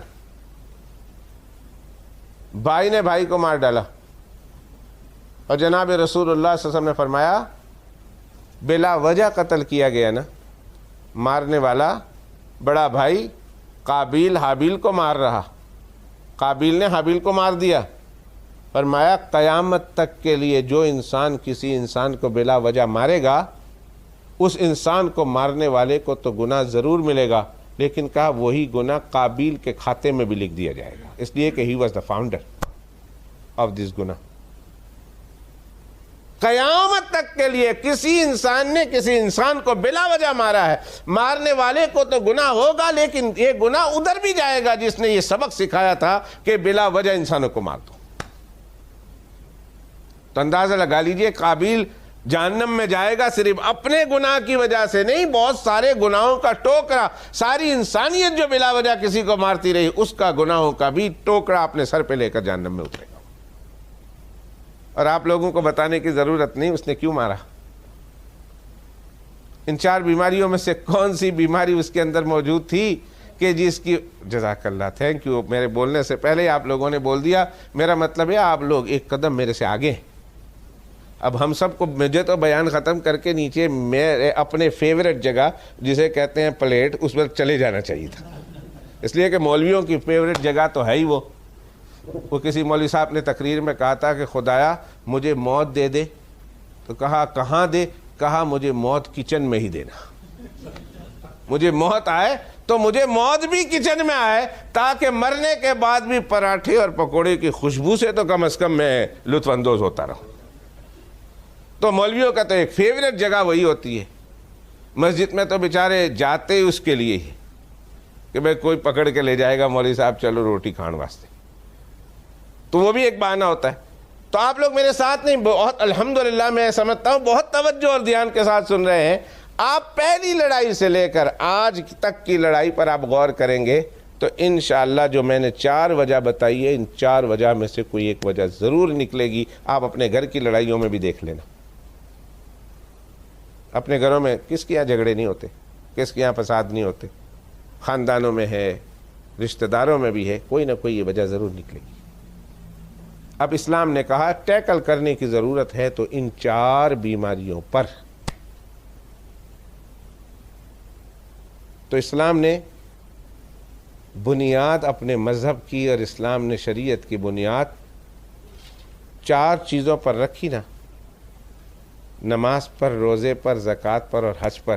دیکھنے میں کتنے کمزور نظر آتے ہیں، لیکن وجہ اصل کمزوری کی نظر آنے کی یہ نہیں ہے کہ وہ کمزور ہیں، ہمیں کمزور بنیاد نظر اس لیے آتے ہیں کہ کبھی ہم نے ان بنیادوں کی قوت اور طاقت والے پہلو پر نظر نہیں کی۔ کمزوری ہماری ہے، ہماری آنکھوں میں کمزور ہے، ان میں کمزور نہیں۔ آپ لوگ سمجھتے ہیں اس کو کیا کہتے ہیں؟ جانڈس، یرقان۔ وہ اگر کوئی بیمار ہو جائے تو سنا ہے اس کو ہر چیز پیلی پیلی نظر آتی ہے، ایسے ہی ہے ڈاکٹر صاحب؟ آپ لوگ تو ڈاکٹر ہیں، اللہ نے مجھے بچایا ہے، اللہ نے آپ لوگوں کو بچایا ہے، اللہ مرتے دم تک بچائے رکھے۔ جن جن کو بچایا ہوا ہے اللہ اس سے بچائے، جو لوگ اس بیماری میں مبتلا ہیں اللہ انہیں شفا عطا فرما دے۔ سنا ہے کہ جن کو جانڈس ہو جاتا ہے وہ جانڈس کے بیمار کو ہر چیز یلو نظر آتی ہے۔ جانڈس مجھے ہوا نہیں، لیکن ایک بات ضرور بتاؤں، آج کل موسم بہت اچھا ہے، کالا چشمہ جب پہن لیتا ہوں تو ہر چیز مجھے کالی نظر آتی ہے۔ پرسوں پچھلے دنوں کی بات ہے، گڈی چلا رہا تھا، بیگم ساتھ بیٹھی ہوئی تھی۔ میں جہاں جاتا ہوں اپنی بیگم کو زرداری صاحب کی طرح ساتھ ہی لے جاتا ہوں۔ زرداری صاحب تو فوٹو رکھ لیتے ہیں، میں بیان میں ضرور اس کا تذکرہ کر دیتا ہوں۔ زرداری صاحب تو فوٹو رکھ لیتے، کہتے ہیں مری ہوئی بیگم بھی میرے ساتھ ہے۔ میں نے کہا بیگم تو بے شک میرے ساتھ نہیں، پر جدھر جاتا ہوں تیرا تذکرہ ضرور کر دیتا ہوں۔ گھر بھی جو جانا ہے انہوں نے پہلے ہی پوچھنا ہے کچھ میرا بھی کہہ کے آئے ہو کہ نہیں، کوئی میری بھی گلاں کیتی ہے کہ نہیں، کہ کیتیاں نے۔ تو میں اس کو کہتا ہوں تیری چنگی گل کر کے آیا ہوں۔ تو بیگم ساتھ بیٹھی ہوئی تھی اور دھوپ سخت پڑ رہی تھی، تو میں نے کہا یار نظر کچھ نہیں آتا، آنکھ سیدھی پڑ رہی ہے۔ اس نے اپنے ایک پوری تستری، 2 تستری، وہ جو آج کل نکلا ہوا نا گوگلز ہے کہ پوری پلیٹ ہے، سوسرز، چائے کے جو بڑے بڑے سوسرز ہوتے ہیں، اس نے اپنا اٹھا کر دے دیا۔ اور جب میں نے پہنا تو مجھے پورا جہاں پرپل نظر آ رہا تھا۔ میں نے کہا یہ کیا ہو گیا؟ معلوم ہوا کہ اس کا چشمہ کا گلاس پرپل تھا۔ گرین پہنو تو کیا نظر آتا ہے؟ گرین، اور ریڈ ڈالو تو ریڈ، اور پنک پہنو تو پنک نظر آتا ہے۔ ہماری دنیا کی چیزیں پنک نہیں ہے، یہ ہماری آنکھوں کا قصور ہے، چشمہ چڑھا لیا ہے، چیزیں ہم کو پنک نظر آ گئی۔ ہمیں کمزور بنیادیں اس لیے نظر آتی ہے کہ ہم خود کمزور ہیں، کبھی ریسرچ نہیں کیا، ورنہ اگر ان بنیادوں پر ریسرچ کرو گے خدا کی قسم اس سے مضبوط بنیادیں کسی مذہب کی نہیں رکھی۔ اب پہلی بنیاد ہے نماز۔ میں نماز سے شروع کرتا ہوں۔ نماز ایک بنیاد، دوسری بنیاد زکوٰۃ، تیسری بنیاد روزہ، اور چوتھی بنیاد حج۔ اب نماز پڑھنے سے ہم کو کیا ملتا ہے؟ نماز پڑھنے سے اور نماز کو نماز بنا کر، نماز کو نماز سمجھ کر، نماز کو نماز کے مطابق پڑھنے سے ان چار صفات میں سے کون سی صفت پر زد پڑتی ہے آپ کو پتہ ہے؟ کس صفت پر؟ اچھا آپ لوگ سوچ رہے ہیں الحمدللہ، یہ آپ غور کریں گے، نہیں میں بتاؤں گا، آپ بولیں، آپ الحمدللہ رب العالمین، آپ بولیں الحمدللہ۔ مجھے بہت خوشی ہوئی ہے، میں اتنا اچھا مجمع تو میری مسجد کا مجمع نہیں ہے، حالانکہ اس میں 1000-1500 آدمی ہوتے ہیں، 2000 انسان ہوتے ہیں جمعہ کو، وہ بھی بالکل خاموشی سے سنتے، تو میں سمجھتا ہوں پتہ نہیں میں مجلس میں ہوں یا قبرستان میں ہوں، کوئی بولتا نہیں ہے۔ لیکن آپ لوگ تو الحمدللہ زندہ لوگوں کا مجمع ہے، زندہ دل لوگ ہیں، تو زندگی کے آثار تو نظر آئیں گے، بولیں گے، بتائیں گے۔ میں آپ سے پوچھتا ہوں، مجھے بتائیں کہ نماز پڑھنے سے یہ جو 4 بڑی بیماریاں ہیں، ان 4 بڑی بیماریوں میں سے کس بیماری پر زد پڑتی ہے اور کیوں پڑتی ہے؟ زیادہ تر ایک بہت بڑی بیماری ہے کہ جس پر نماز کی وجہ سے زد پڑتی ہے۔ چلو آگے چلیں، روزہ ہے، روزہ کی وجہ سے کون سی بڑی بیماریوں پر زد پڑتی ہے؟ اور زکوٰۃ ہے، زکوٰۃ کی وجہ سے کون سی بڑی بیماری پر زد پڑتی ہے؟ اور حج ہے، حج کی وجہ سے کون سی بڑی بیماری پر زد پڑتی ہے؟ اب میں شروع کرتا ہوں، غور سے سنیے گا۔ نماز ہے، دیکھیں نماز کو نماز بنا کر، جس طرح میرے اللہ نے کہا نماز کو نماز پڑھو، نماز کو نماز بنا کر اگر ہم پڑھیں گے نا، تو نماز سے سب سے زیادہ جس چیز پر زد پڑتی ہے وہ انسان کا تکبر ہے، انسان کا تکبر۔ نماز میں آپ غور کریں گے، قیام ہے، ایک میرے بھائی نے تکبر بھی کہا تھا، اور بہت اچھا گیس کیا اس نے، بلکہ گیس میں نہیں کہوں گا، بہت اچھا اس نے جواب دیا، گیس نہیں سوچ سمجھ کے کہا تھا۔ گیس تو ہوتا ہے جو مار دیا، لگی تو لگی، نہیں تو عبدالغنی۔ گیس تو وہ ہوتا ہے نا کہ لگی تو لگی، نہیں تو عبدالغنی۔ ہمارے یہاں یہ نہیں، بھائی نے تو بہت اچھی طرح پورا نشانہ لے کر مارا تھا اور صحیح لگا ہے۔ اس نے کہا تکبر۔ نماز میں قیام ہے، نماز میں رکوع ہے، نماز میں سجدہ ہے، نماز میں قعود ہے، یہ 4 بڑی چیزیں ہیں۔ اور نماز میں کھڑا ہونا دیکھیں گے تو کسی کے سامنے ہاتھ باندھ کر آپ کھڑے ہیں، اللہ اکبر۔ وہ منظر خدا کی قسم میرے پاس ریکارڈڈ موجود ہیں کہ کسی غیر مسلم نے، 1-2 نہیں، میں کئی واقعات بیان کرتا ہوں کہ غیر مسلم نے مسلمانوں کو ہاتھ باندھ کر ویسے سر جھکا کر، جس طرح نماز میں کھڑا ہونا چاہیے اس طرح ہاتھ بند کر کے سر جھکا کر پورے تواضع اور اپنے ذہن میں اللہ کو سامنے رکھ کر خوف و خشیت کے ساتھ کھڑا ہوتا دیکھا نہ صرف غیر مسلم نے، اس کے دیکھنے کو دیکھ کر اسلام قبول کر لیا تھا کہ یہ کون ہے جس کے سامنے یہ اس طرح کھڑا ہے، یہ کون ہے، کس کے سامنے یہ کھڑا ہے۔ اتنا ڈرا ہوا، اتنا اچھی پوزیشن میں ہاتھ باندھے ہوئے، سر جھکائے ہوئے، اور بدن اس کے ایکشن سے معلوم ہوتا ہے، چہرے کے اس کے ایکسپریس سے کیا کہتے ہیں، ایکسپریشن سے معلوم ہوتا ہے کہ کسی سے ڈرا ہوا ہے، کسی سے خوف زدہ ہے۔ آخر یہ کون ہے، یہ آدمی کون ہے، کس کے سامنے کھڑا ہے؟ اور لوگوں نے اس کو بتایا کہ اللہ کے سامنے کھڑا ہوا ہے، نماز پڑھ رہا، اور ہم لوگ مسلمان نماز میں اللہ کے سامنے اللہ کا تصور کر کے اللہ کے سامنے ہاتھ جوڑ کر سر جھکا کر یوں کھڑے ہوتے ہیں۔ اس نے کہا مجھے بھی ان لوگوں میں شامل کر دو، کلمہ پڑھ کر ایک نہیں کئی لوگ مسلمان ہو گئے، صرف مسلمان کا نماز میں کھڑا ہونا دیکھ کر۔ پھر رکوع ہے، یہ جھک گیا بھائی، تو کسی کے سامنے نہیں جھکتا، متکبر کسی کے سامنے جھکتا ہے؟ ہماری قصور ہو تو ہم نہیں جھکتے، معاف کیجئے، لڑائی ہو جائے نا تو ایک دن اپنی بات نہیں کر رہا، کسی کی کر رہا ہوں، وہ لڑائی ہو گئی تو کسی نے، اس کا چھوٹا بیٹا تھا، اس نے کہا پاپا یو رانگ، اس نے ایک جھاپڑ دیا، اس نے کہا تو ہے 5 سال کا، تینوں کے پتا تو رانگ ہے کہ رائٹ ہے، تو میں رانگ ہوں، تو چپ کر، میں رائٹ ہوں۔ وہ نہیں برداشت کرتا. رونگ تھا بیٹا, 5 سال کا بیٹا فیصلہ کر رہا, پاپا you are on a wrong place, آپ غلط بول رہے ہیں, آپ غلطی پر غلط کر رہے ہیں.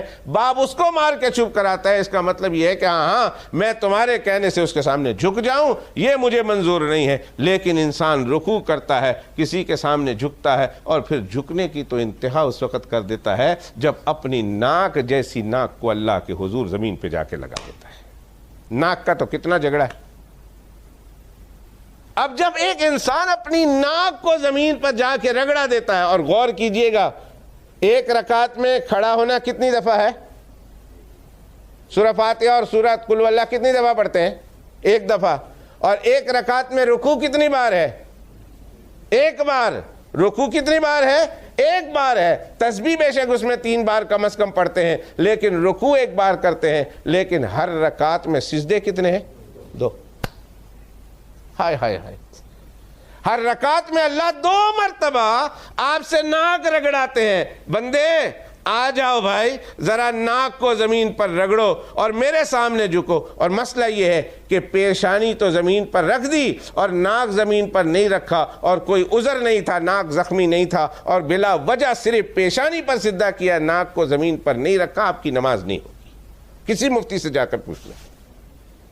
نماز میں پیشانی کے ساتھ ساتھ ناک کو زمین پر لگانا ضروری ہے.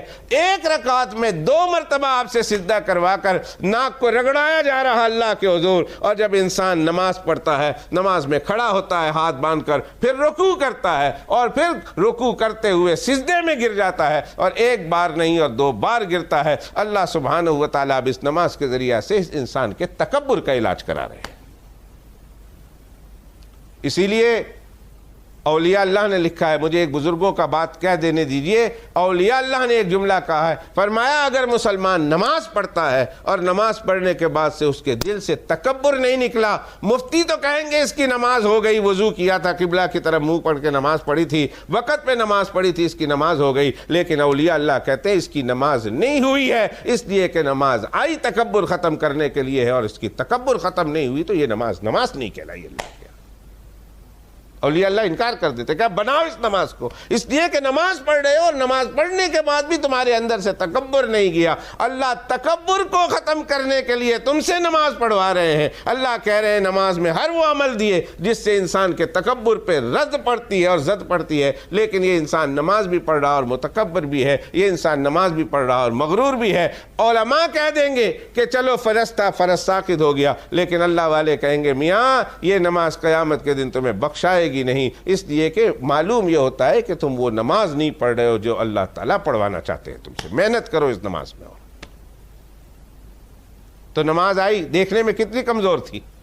دنیا میں 1 کوارٹر 4 حصوں میں کر دیتا ہوں, دنیا میں 1 کوارٹر لڑائی تکبر کی وجہ سے ہو رہی تھی. اب اسلام مسلمانوں کو نماز پڑھا رہا ہے اور مسلمانوں سے نماز پڑھوا کر اس کے تکبر کو ختم کروا رہا ہے. اور جب انسان کے اندر تکبر کم ہو گیا, تکبر ختم ہو گیا, تکبر اس لیول پر پہنچ گیا کہ جس کے بعد وہ اب ہارم نہیں کرتا, وہ نقصان دہ نہیں ہوتا, تو دنیا میں 1 کوارٹر سے زیادہ لڑائی اور جنگیں جو تکبر کی وجہ سے لڑی گئی تھی, اب اس نماز نے آ کر اس تکبر کی وجہ سے لڑی ہوئی جنگوں کو ختم کر دیا. اب آگے آئیے, زکوٰۃ ہے. زکوٰۃ سے کس پر زد پڑتی ہے؟ زکوٰۃ سے آپ کی صفت بخل پر زد پڑتی ہے. بخیلی, انسان نیچرلی طور پر مٹی کی وجہ سے بخیل تھا. اب اللہ سبحانہ و تعالیٰ نے مسلمان پر زکوٰۃ رکھ دی. کہا رمضان آیا, تم نے کمایا ہے یہ پیسے جو تم توڑ کر جوڑ کر کٹھا کرتے تھے, تنکا کر کے کٹھا کرتے تھے, تجوری میں رکھا, بینک میں رکھا, کہیں زمین میں اندر چھپا کے رکھا, کہیں کسی ایسا خفیہ مقام پہ رکھا ہے جہاں تمہارے اور تمہارے گھر والوں کے علاوہ کسی کو معلوم نہیں. بلکہ کبھی تو ایسا ہوتا ہے کہ گھر والوں کو بھی پتہ نہیں ہوتا, گھر والوں کو بھی پتہ نہیں ہوتا, مرد وہاں رکھ دیتا ہے. ابھی پچھلے دنوں کا بات ہے, ہمارے ایک ساتھی مر گئے, تو انہوں نے ان کی بیوی کو جو پیسہ تھا ان کے پاس, وہ پیسہ تھا, ختم ہو گیا. بیوی گھر بنا رہی ہے, رینوویٹ کرا رہی ہے. عجیب حیرانگی اس وقت ہوئی جب پھٹے وغیرہ جو پلاسٹر بورڈ نیچے کا روف وغیرہ توڑ رہے تھے, تو اس کے توڑنے کے نتیجے میں وہاں سے 20-30 ہزار پون نکلے ہیں اس پھٹے کے اندر سے۔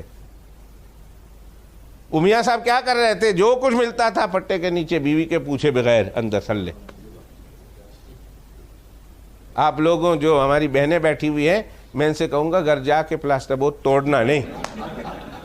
آپ کے میاں نے تو آپ کو سب کچھ بتا دیا ہے، مت تسی جا کے اونی توڑنا شروع کر دو۔ نہ انہوں نے تو بتا دیا ہے، مجھے یقین ہے، ان کو توڑیو نا۔ میں اپنی بہنوں سے کہوں گا یہ آپ کے گھر والے الحمدللہ آپ کے ساتھ شیئر کر لیتے، لیکن کچھ ایسے بھی ہوتے ہیں جو چھپا کر رکھتے ہیں، میٹریس کے نیچے رکھتے ہیں، کہیں جرابوں میں رکھتے ہیں، بیوی کے ہاتھ نہ پہنچ جائے۔ ایک دن میں سعودی عرب سے آیا، پھر میں اپنی بیوی کا تذکرہ کر دوں۔ سعودی عرب سے آیا، پوچھ رہی تھی کیا لائے ہو میرے لیے، بہت کہہ رہی تھی میں لایا ہوں، میں لایا، لے آنا میرے لیے، یہ لے آنا۔ میں نے کہا کیا؟ انہوں نے کہا ڈائمنڈ رنگ لے آنا، سعودیہ سے حج پہ گئے، میرے لیے ڈائمنڈ رنگ لے آنا۔ میں نے ان کو فون پر کہہ دیا میں لے آؤں گا، میں نے سائز وائز لیا، میں نے فون پر خوشخبری بھی دے دی کہ میں نے لے لی ہے۔ اب جب میں آ گیا ہوں اور تھکا ہارا آیا ہوا تھا، آ کے سو گیا، سامان میں نے سب کچھ سامنے رکھ دیا۔ اب جب میں اٹھا ہوں تو بیگم میرے سرانے بیٹھی ہوئی ہے، ہاتھ ڈال کے آپ بہت تھکے ہوئے تھے، اچھی نیند آئی، آپ میرا سامان لائے؟ میں نے کہا ضرور لایا۔ اب 5 منٹ کے بعد ادھر ادھر پوچھ کر پھر آپ لائے ہیں؟ میں نے کہا ڈارلنگ لایا ہوں بالکل لایا ہوں، نہ فکر کرو۔ تھوڑی دیر کے بعد پھر تو واقعی آپ لائے ہیں؟ میں نے کہا جی جانو لایا ہوں، بالکل لایا ہوں۔ تو اتنی کیا جلدی ہے، اب آگے واپس جانے والے، لایا ہوں۔ کہتا آپ قسم کھائیں لائے؟ میں نے کہا وضو نہیں ہے۔ کہتے ہیں نہیں قسم کھانے کے لیے وضو ضروری نہیں۔ اتنے مسئلے تو اس کو بھی پتا تھا۔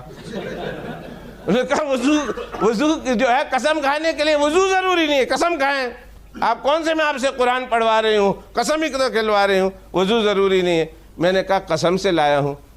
تو مجھے کہتی ہے میں نے تو آپ کا سارا چھان مارا، مجھے تو ملا ہی نہیں، میں تو آپ کی پاکٹ بھی دیکھ لی، وہاں بھی نہیں ملا۔ میں نے آپ کے جو ہے حج کے پیسے رکھنے کے بٹوے دیکھ لیے، وہاں نہیں ملا، سارا سامان دیکھ کہاں ہے؟ میں نے کہا تیرے پرس میں۔ کہنے لگی کیسے؟ میں کہا تیرا پرس لے آؤ۔ وہ بھاگ کے پرس لے آئی، تو میں نے پرس کھولا تو واقعی اس کے پرس سے نکلا۔ میں نے کہا مجھے پتا تھا، میں نے تو تجھے ستا کے دینا، جب تو آئی نا میں نے تمہیں چائے بنانے کے لیے نہیں بھیجا؟ کہا ہاں۔ میں نے کہا چائے تو بنا رہی تھی، میں نے تیرے پرس میں لا کر رکھ دیا تھا۔ میں نے کہا تو سارا گھر ڈھونڈے گی، اپنا پرس تو نہیں دھوتے گی نا؟ تو نے سارا ہمارا سامان ڈھونڈ لینا ہے، اپنے پرس کو نہیں دیکھنا ہے۔ ہاں یہ ضرور کر لیجئے میری بہنوں، رات کو سوتے وقت اپنا پرس ضرور چیک کر لو، ڈاکٹر صاحب کہیں اس میں پیسے نہ رکھ دیتے ہو۔ سارا گھر ڈھونڈ لے، وہ ڈھونڈا نہیں ملا، ان کے پرس سے مل گیا، تو رکھ دیتے ہیں ایسی جگہ پر۔ اس وجہ سے رکھتے ہیں خرچ نہ ہو، بخیلی خرچہ نہ ہو، کوئی مانگے نہیں دیتے، کوئی پوچھے نہیں دیتے۔ لیکن اللہ سبحانہ و تعالیٰ نے زکوٰۃ فرض کر دی، اور جب زکوٰۃ فرض ہوئی تو اب کیا ہوتا ہے؟ پورے سال کے جو کمائے تھے آپ نے، جوڑ کے رکھے تھے، اب اسی پیسے کو انسان اپنے ہاتھوں سے نکالتا ہے، 2.5%، 40واں حصہ، 100 میں سے 2.5 پون نکالتا ہے، اور نکالنے کے بعد باہر نکلتا ہے، غریبوں کو تلاش کرتا ہے، اور غریبوں کے ہاتھ میں جا کر اپنے خون پسینے کی کمائی کو، جو اس کے لیے بڑی ضروری تھی، اس کو اس کی ضرورت بھی تھی، وہ پیسہ ہے اس کا، لیکن غریب کے ہاتھ پہ جا کر رکھتا ہے اور کہتا ہے میرے لیے دعا کرو۔ کبھی غریب کے دروازے پر جا کر دستک دیتا ہے، کبھی کسی فقیر کو تلاش کرتا ہے، کسی ضرورت مند کو اور محتاج کو تلاش کرتا ہے، اور تلاش کرنے کے بعد دیتا ہے۔ اب وہ اندر تو بخل تھا، لیکن آج اپنے خون پسینے کی کمائی کو غریبوں کو جا کر دیتا ہے۔ اللہ کہتے ہیں مجھے تیری ادا پسند آئی، میں تیری صفت بخل پر جو ہے زد پڑ رہی ہے، اس سے تیری صفت بخل کنٹرول میں آ رہی ہے۔ ایک بہت بڑی لڑائی دنیا لڑ رہی تھی کہ میں کسی کا مال کھا جاؤں، اور یا کم از کم میرا تو کوئی نہ کھائے۔ اللہ اس کے ہاتھوں سے پیسہ دلوا کر اس کے صفت بخل پر اللہ سبحانہ و تعالیٰ چوٹ مروا رہا۔ اور انسان زکوٰۃ دینے کے بعد بھی بخیل رہ جائے نا، علماء تو کہیں گے غریب کو دے دیا تو ہو گئی، اولیاء اللہ سے جا کے پوچھو، کہیں گے کہ زکوٰۃ اللہ دلوائی تھی کہ تو بخیل نہ رہے، لیکن ابھی بھی تیرے اندر صفت بخل ہے، معلوم ہوا تیری زکوٰۃ صحیح نہیں ہو رہی، زکوٰۃ کو صحیح کر، زکوٰۃ کو ٹھیک کر۔ اب آئیے، ایک تیسری چیز تھی انسان کے اندر، لالچی. جو دیکھا وہ لے لیا، جس کا دیکھا، پوچھنا نہیں ہے، جس کا دیکھا لے لیا. مسئلہ تو بعد میں پوچھیں گے. وہ ایک مولوی صاحب کے گھر مرغی آ گئی، اور مرغی کسی کے گھر آ جائے، کوئی چیز کسی کی پڑی ہوئی مل جائے تو پوچھتے ہیں یہ کس کی ہے، اعلان کرنا ہے پورے گاؤں میں، اور سب کو پتہ، آواز چلنا چاہیے کس کی ہے، تب جا کر پھر اس کے بعد وہ چیز لے سکتی ہے. اس کو لقطہ کا مسئلہ کہتے ہیں. گری پڑی ہوئی چیز، لاس پراپرٹی، جہاں زمین پہ پڑی ہوئی ہے، اس کا کوئی اونر نہ ہو، آپ نے کوئی چیز اٹھا لی، وہ آپ کی نہیں ہوئی. علماء سے مسئلہ پوچھیے، اس کا مالک کون ہے، اس کو کہاں آپ خرچ کر سکتے ہیں، کب خرچ کر سکتے ہیں، آپ نے اس کے مالک تک اس کو پہنچانے کے لیے کیا کیا آپ کی ذمہ داری ہے. اس لیے بہتر ہے پڑی ہوئی چیز کو اٹھانا بھی نہیں، چاہے کتنی قیمتی کیوں نہ ہو. 10 پاؤنڈ سے لے کر 20 پاؤنڈ سے لے کر 50 پاؤنڈ سے لے کر سونے کی چیز سے لے کر کوئی بھی چیز پڑی ہوئی ہو، اگر آپ کو ان کے مالک تک پہنچانا نہیں ہے، خدا کے واسطے اسے اٹھائیے نا، ورنہ اللہ سبحانہ و تعالیٰ کے یہاں اس کے بارے میں بھی پکڑ ہو جائے گی. وہ کوئی گورا اٹھا لے گا، اٹھا لے، جب تمہارا ہے ہی نہیں تو تمہیں کس کی بھی کرے. جب تمہارا ہے تم اٹھاؤ، اگر تمہارا نہیں ہے تو تمہیں اٹھانے کی ضرورت نہیں ہے. جب اٹھا لیا تو پھر اس کی ذمہ داری شریعت مطہرہ تمہارے اوپر بہت سخت ڈالتی ہے. تو مولوی صاحب کے یہاں آ گئی تھی مرغی، پکڑ لی، اب بتانا ہے لوگوں کو. مولوی صاحب چھت پہ چڑھ گئے، اور چھت پہ چڑھنے کے بعد اعلان کرتے ہیں یہ مرغی کس کی ہے، یہ مرغی، آہستہ بول رہے ہیں، یہ مرغی، اور پورے زور میں پھیلا رہے ہیں کس کی ہے. اب کس کو کیا معلوم کس کی، کیا بول رہے ہیں. 3 دفعہ کر دیا. مولوی صاحب بیگم سے آ کے کہتے ہیں میں نے تو اپنا فرض ادا کر لیا، لوگوں سے پوچھ لیا، کوئی بولا نہیں ہوں، بسم اللہ کر کے میں ذبح کرتا ہوں، تم ہانڈی پکا لو. یہ لالچ پنا ہے کہ کسی کا مال بھی خود کھا لو. یہ لالچی کیوں ہوا ہے؟ پانی کی وجہ سے ہوا ہے. اللہ سبحانہ و تعالیٰ نے کہا دیکھ دنیا میں کوارٹر سے زیادہ لڑائی لالچ کی وجہ سے ہو رہی ہے، میں تمہیں ایسی عبادت دوں گا، مذہب اسلام کی بنیاد ایسے عمل پر رکھوں گا کہ تم اگر اس عمل کو کرو گے اور صحیح طور پر کرو گے تو تمہارے اندر سے لالچ ختم ہوگا. اور وہ اللہ نے روزہ رکھا ہے. دوستو اب آ گیا ہوں اس بات پر، روزے کی بات پر، کہ روزہ رکھنے سے انسان کی صفت لالچ پر زد پڑتی ہے. کس طرح؟ کسی کا مال تو کیا کھائے گا؟ روزہ رکھنے والا کسی کا مال تو کیا کھائے گا؟ آج وہ دوپہر کو ہاسپٹل سے کام کر کے گھر میں آیا ہے، روزہ ہے، بیگم تیاری کر رہی ہے شام کی افطاری کی.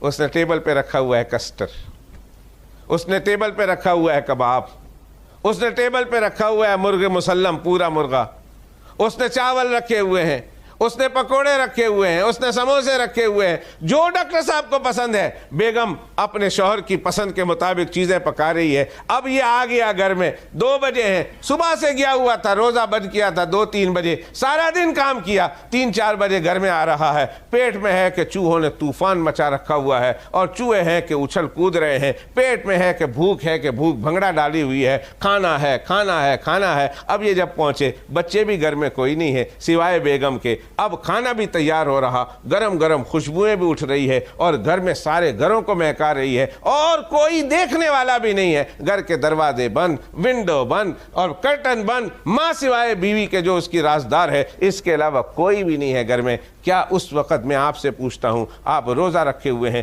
کیا آپ اس وقت جا کر چپکے سے ایک پکوڑا اٹھا کر کھا لیتے ہیں؟ نہیں کھاتے، نہیں کھا رہے ہوتے ہیں، انتظار کر رہے ہیں. اب وہ کہے کھا لو، اندر سے کہتا ہے کیسے کھا لوں، اللہ دیکھ رہا ہے، روزہ رکھا ہوا میں نے. جو آدمی روزہ رکھتا ہے وہ اپنے حلال کی کمائی پر ہاتھ نہیں بڑھاتا اللہ کے حکم کے بغیر. اس لیے کہ میں ابھی نہیں کھاؤں گا، یہ میری چیز ہے، پر کھاؤں گا میں مغرب کے بعد. مغرب سے پہلے مجھے اللہ نے کھانے سے منع کیا ہوا ہے، لہذا میں نے مغرب سے پہلے مر جانا ہے، لیکن میرے اپنے ہاتھوں کی کمائی کا میں نے کھانا نہیں کھانا ہے. دوستو، روزہ جب انسان کو اتنا کنٹرول سکھاتا ہے کہ اللہ کے حکم کو سامنے رکھ کر تم نے کھانا ہے اور تم نے اپنی چیزوں کی طرف ہاتھ بڑھانا ہے، تو جب روزہ انسان حقیقی معنوں میں رکھ لیتا ہے، یقین کیجئے کہ وہ روزہ رکھنے کے بعد، روزہ کی صفت کو اختیار کرنے کے بعد، جو آدمی اپنے مال کی طرف ہاتھ نہیں بڑھاتا وہ غیروں کے مال کی طرف ہاتھ کیسے بڑھائے گا؟ روزہ در حقیقت انسان کی صفت لالچ کو کنٹرول کرنے کے لیے آیا. اور اخیر میں ایک بات کہہ دوں، اخیر میں آ گیا حج. اور حج ایک چیز بیماری رہ گئی تھی، ہوا انانیت کو پیدا کرتا ہے، اور حج سے اللہ انانیت کو توڑوا رہے ہیں۔ انانیت یعنی میں پناہ۔ اللہ نے کیا کہا؟ حج کہاں ہوتا ہے؟ سعودی عرب میں، اور سعودی عرب میں اللہ تعالیٰ فرسٹ آف آل ہم کو تو جانتا کوئی نہیں، اور دوسرے اللہ پاک نے وہاں ایسے ایسے بدو کھڑے کیے ہوئے ہیں کہ وہ آپ کو جانتے ہو تو بھی نہیں جانتے، وہ کسی کو نہیں جانتے، ایسے لوگ وہاں کھڑے کر دیے۔ اگر بری میں حج ہوتا نا تو میں نکلتا نا حج کرنے کے لیے، بھائی ہٹو مولوی صاحب آ رہے ہیں، انہیں طواف کرنے دو، مولوی صاحب آ رہے ہیں انہیں صحیح کرنے دو۔ اللہ نے کہا ہاں جب تم بری میں حج مقرر کر دوں اور مولوی صاحب آئے، نماز میں کہتے ہیں نا ہٹو مولوی صاحب کو پہلی صف میں دو، اللہ کہے ہاں حج اگر میں بری میں رکھتا اور تم جب طواف کرنے کے لیے نکلتے اور لوگ کہتے ہٹو، تمہاری انانیت اور بڑھ جاتی کہ ہم سم تھنگ دیکھو لوگ میرے لیے کر رہے ہیں۔ اللہ نے فرمایا سب سے پہلے بری سے نکلو، بری سے نکلو تاکہ تمہاری انانیت پر زد پڑے۔ بری سے نکال دیا، ایسی جگہ پہ جاؤ کوئی نہیں جانتا۔ میں نے کہا کوئی بات نہیں، اللہ بلا رہے ہیں دور پر، کیا ہے؟ میں ایسے کپڑے پہن کر جاؤں گا، سوٹڈ بوٹڈ ہو کر جاؤں گا، گوچی کا عطر لگاؤں گا، اور ایڈیڈس کے اور پتہ نہیں کے برانڈ نیم جو ہوتے ہیں، پتہ نہیں آپ لوگوں کو پتہ ہے اس چیز میں، مجھے کچھ نہیں پتا، ایسے اہم کپڑے پہن کے جاؤں گا کہ لوگ کپڑے کا برانڈ دیکھ کر کہیں گے کہ ہے کوئی بڑا آدمی، میں نہیں جانتا تھا کہ وہ کپڑے نالتے پتہ لگتا پیا کہ کوئی بہت اونچا آدمی ہے۔ اللہ نے کہا ہاں ابھی کپڑا ہے جس سے میں اپنے آپ کو بڑا بنا سکتا ہوں۔ اللہ نے کہا میقات آ رہا، اپنے کپڑے بھی اتار دو، کپڑے بھی اتار دو، ایک اوپر چادر ایک نیچے چادر۔ اللہ اکبر۔ اچھا کپڑے اتر گئے تو کوئی بات نہیں، اب میں اور فقیر دونوں برابر ہو گئے تو کوئی بات نہیں، فقیر بیچارے کو اردو بولنے نہیں آتی، میں ایسی ٹر انگلش بولوں گا، کینیڈین ایکسن میں بولوں گا، امریکن ایکسن میں بولوں گا، انگلش ایکسن میں بولوں گا، اپنے یورپین اسٹائل میں بولوں گا، ایسی انگلش بولوں گا اور ایسی فرفر بولوں گا، لوگ کہے گا پڑھا لکھا انسان ہے، کوئی اونچا بندہ لگتا ہے، یہ غریب ہے بیچارے کو بولنا نہیں آتا، یہ امیر ہے اس کو کچھ بہت انگلش بولنا آتا ہے۔ اللہ نے فرمایا پہلے ملک سے نکالا، پھر کپڑے نکالے، اب تمہاری زبان نکال رہا ہوں، خبردار جو تم نے اس طرح کی بات کی، کوئی دعا نہیں کرنی، دعا سب نے ایک کرنی ہے، سب کے منہ پر ایک ہی آواز ہونی چاہیے، لبیک اللہم لبیک۔ غریب ہے وہ بھی لبیک کہہ رہا، امیر ہے وہ بھی لبیک کہہ رہا۔ پھر اللہ سبحانہ وتعالیٰ وہاں سے اٹھا رہے، کبھی تو میدان مینا میں پھینک رہے، کبھی میدان مزدلفہ۔ جو حاجی لوگ گئے ہیں، حاجی لوگ سے جا کر پوچھے توبہ توبہ، مٹی ادھر اٹی ہوئی ہے، پیشانی مٹی پر ہے، رنگ کالا ہوا ہے، بال بکھرے پڑے ہوئے ہیں، بدن سے بدبوئیں آتی ہے، خوشبو لگانے کی بھی اجازت نہیں۔ جتنا حاجی گندا ہوگا اتنا اللہ کے یہاں پسندیدہ ہوگا، یہ حدیث پاک سنا رہا ہوں۔ جتنا حاجی پرا گندا ہوگا، جتنا بال بکھرے ہوئے ہوں گے، جتنا اس کے بدن پر مٹی اٹی ہوئی ہوگی، اتنا اللہ کو پسند آ رہا ہوگا۔ اللہ کہتے ہیں یہ چیزیں میں اس لیے نہیں کروا رہا ہوں کہ میں تمہیں گندا دیکھنا چاہتا ہوں، بلکہ یہ چیزیں میں اس لیے کروا رہا ہوں کہ تمہاری میں نے اس پر زد لگانی ہے، انانیت پر۔ اگر حج صحیح کر لیا اور حج کی وجہ سے انانیت پر زد پڑ گئی تو دنیا میں جو انانیت کی وجہ سے فساد ہو رہا تھا، ایک مسلمان اس انانیت کی فساد کا حصہ نہیں بن سکتا۔ دوستو یہ میں نے مختصر طور پر ایک بات بتا دی کہ اللہ سبحانہ و تعالیٰ نے اسلام کی بنیاد ان 4 چیزوں پر کیوں رکھی ہے۔ یہ 4 اسلام کی بنیادیں کمزور نہیں، بہت تگڑی ہے، اور اگر مسلمانوں نے ان کے پیغام کو، ان کے فلسفے کو سمجھ لیا اور پوری دنیا میں اس فلسفے کو عام کیا، خود بھی اس پر عمل کیا اور دنیا کو اس پر عمل کرایا، خدا کی قسم کھا کے کہتا ہوں پوری دنیا میں سلامتی ہی سلامتی اور سکون ہی سکون کا مسلمان سبب بن جائے گا۔ ایک بات، دوسری بات آگے بتاتا ہوں۔ رحمت کا مہینہ ہے رمضان، اس میں اللہ سبحانہ و تعالیٰ اپنی رحمت کی قیمت بڑھا دیتے ہیں، بندہ کام کم کرتا ہے، اللہ کے یہاں سے نیکیاں بڑھ جاتی ہے۔ اس لیے دوستو ابھی سے ارادے کرو، ہم نے رمضان المبارک میں اللہ سبحانہ و تعالیٰ کے یہاں نیک عمل کر کے اس کی رحمت کا زیادہ سے زیادہ حصہ لینا ہے۔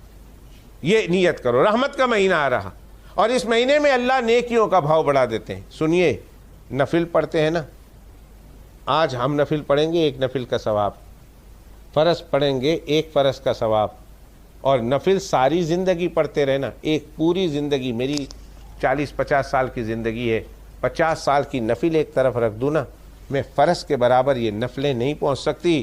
میرے آقا نے فرمایا لیکن رمضان کے مہینے میں یوں ہوتا ہے، 1 نفل پڑھو اللہ قیامت کے دن اسے ایک نفل پر تمہیں ایک فرض کا ثواب عطا فرمائیں گے.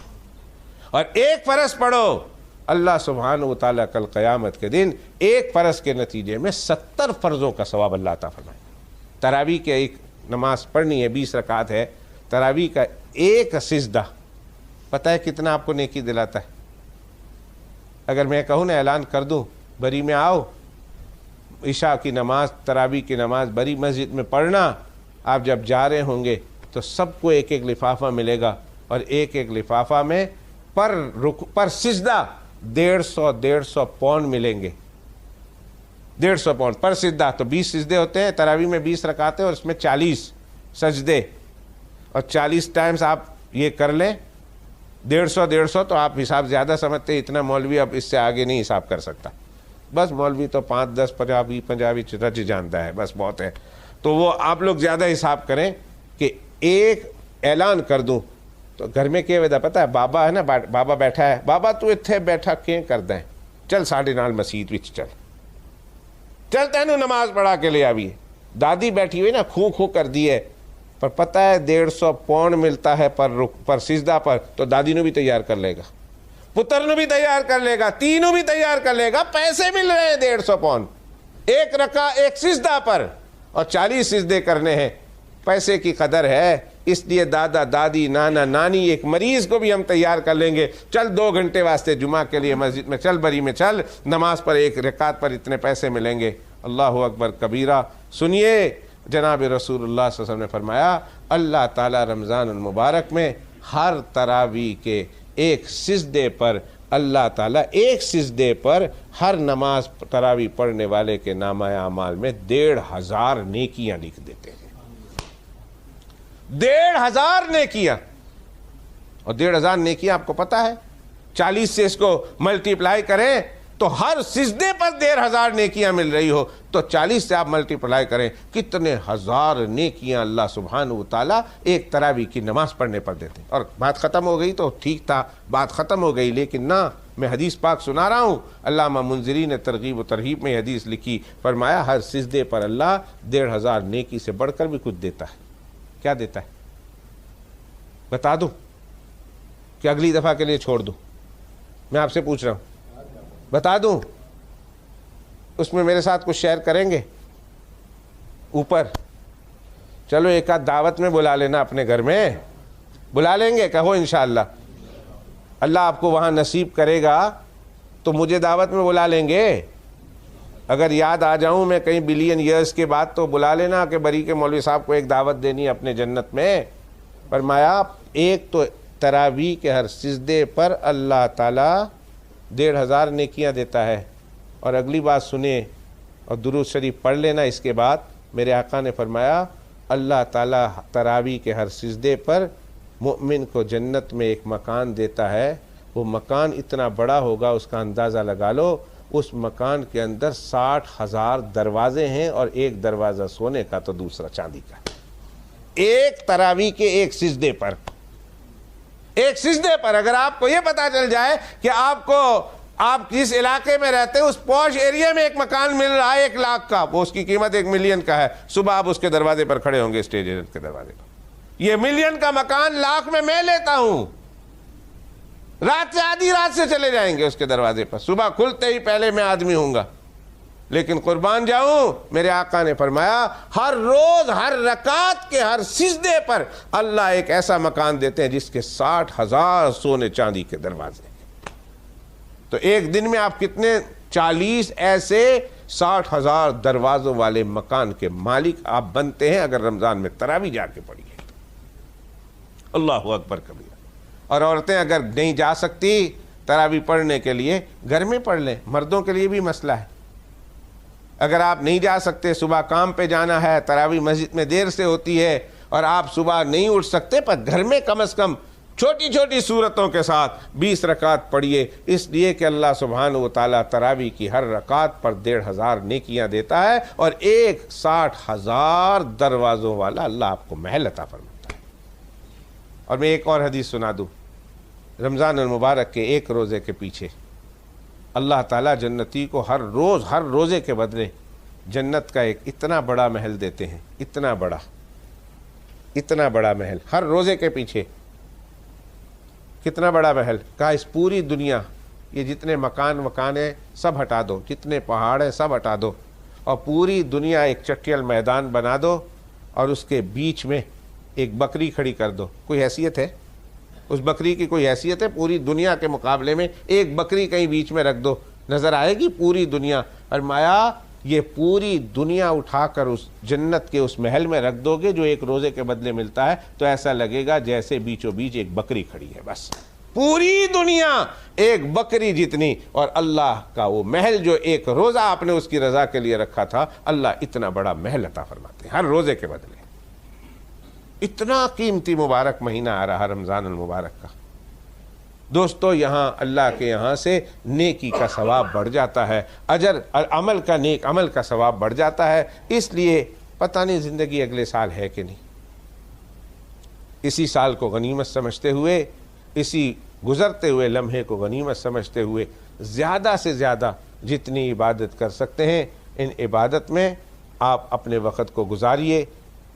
پتہ ہے آپ لوگوں کی زندگی بہت مشغول ترین زندگی ہے، اور بالخصوص جب آن کال ہوتے ہیں تو آپ لوگوں کی مصروف ترین زندگی کی رفتار اور بڑھ جاتی ہے۔ اس کے باوجود بھی اگر آپ کچھ قیمتی وقت نکال سکتے ہیں اپنی آخرت کے لیے، اپنے قبر کو اچھی بنانے کے لیے، اپنے حشر کو اچھی بنانے کے لیے، جنت کے اونچے درجے لینے کے لیے، لہٰذا یہی وقت ہے جو اللہ نے ہم کو دیا ہے۔ میرے آقا جناب رسول اللہ صلی اللہ علیہ وسلم کے صحابہ کرام، ان کے بارے میں آتا ہے 6 مہینے رمضان کے آنے سے پہلے 6 مہینے سے رمضان کی تیاری کرتے تھے، اور 6 مہینے گزر جاتے تھے تو رمضان کے بارے میں ہی اس کی لذتیں اور اس کی حلاوتوں پر بات کرتے تھے۔ پوری زندگی رمضان کے ارد گرد ان کی گزرا کرتی تھی۔ بہت میں مشکور ہوں ڈاکٹر صاحب کا، ڈاکٹر جیوا صاحب کا، کہ انہوں نے روزہ اور رمضان کے حوالے سے مجھے کچھ کہنے کے لیے آپ کے پاس بلایا تھا۔ جتنی بات کہنی چاہیے تھی میں کہہ نہ سکا، لیکن اتنی بات ضرور ہے، میں اتنی بات ضرور کہہ کر جاتا ہوں اور التجا کر کے جاتا ہوں کہ آپ میرے لیے بھی دعا کریں کہ اللہ تعالیٰ رمضان سے زیادہ مجھے فائدہ اٹھانے کی توفیق عطا فرمائے۔ معلوم نہیں کتنے لوگ پچھلے سال تھے، آپ اس سال زمین کے نیچے جا سوئے ہیں، معلوم نہیں ہمارا نام بھی اس رمضان، لیس الون اگلا رمضان، اس رمضان میں بھی ہم زندہ رہتے ہیں کہ نہیں؟ اور اگر جس رمضان کے جتنے دن نصیب ہو جائیں ان ایک ایک دن کو قیمتی سمجھتے ہوئے، اللہ سبحانہ و تعالیٰ کی طرف سے ایک عطیہ اور ایک رحمت اور ایک نعمت سمجھتے ہوئے اس کی قدر کرتے ہوئے اس کو گزاریے۔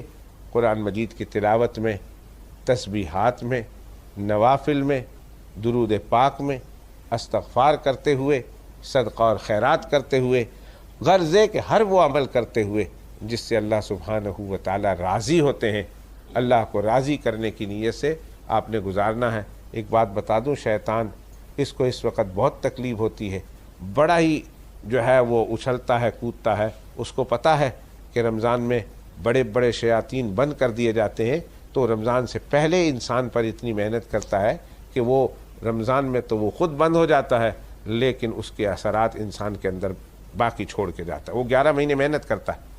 وہ ایک دفعہ ایک مولوی صاحب، ایک بچہ آیا، کہنے لگے مولوی صاحب جمعہ میں آپ نے بیان کیا اور بیان کرنے کے بعد کہا رمضان میں شیطان بند ہو جاتے ہیں، تو پھر رمضان میں گناہ کیوں ہوتے؟ گناہ تو نہیں ہونا چاہیے۔ میں نے کہا بیٹے سائیکل چلاتے ہو؟ انہوں نے کہا ہاں چلاتا ہوں۔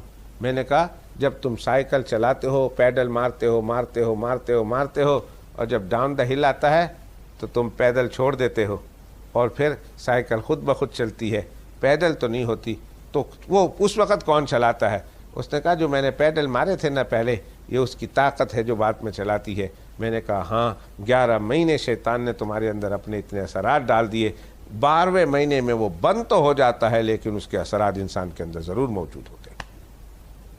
عورتیں اس مسئلے کو سمجھتی ہیں۔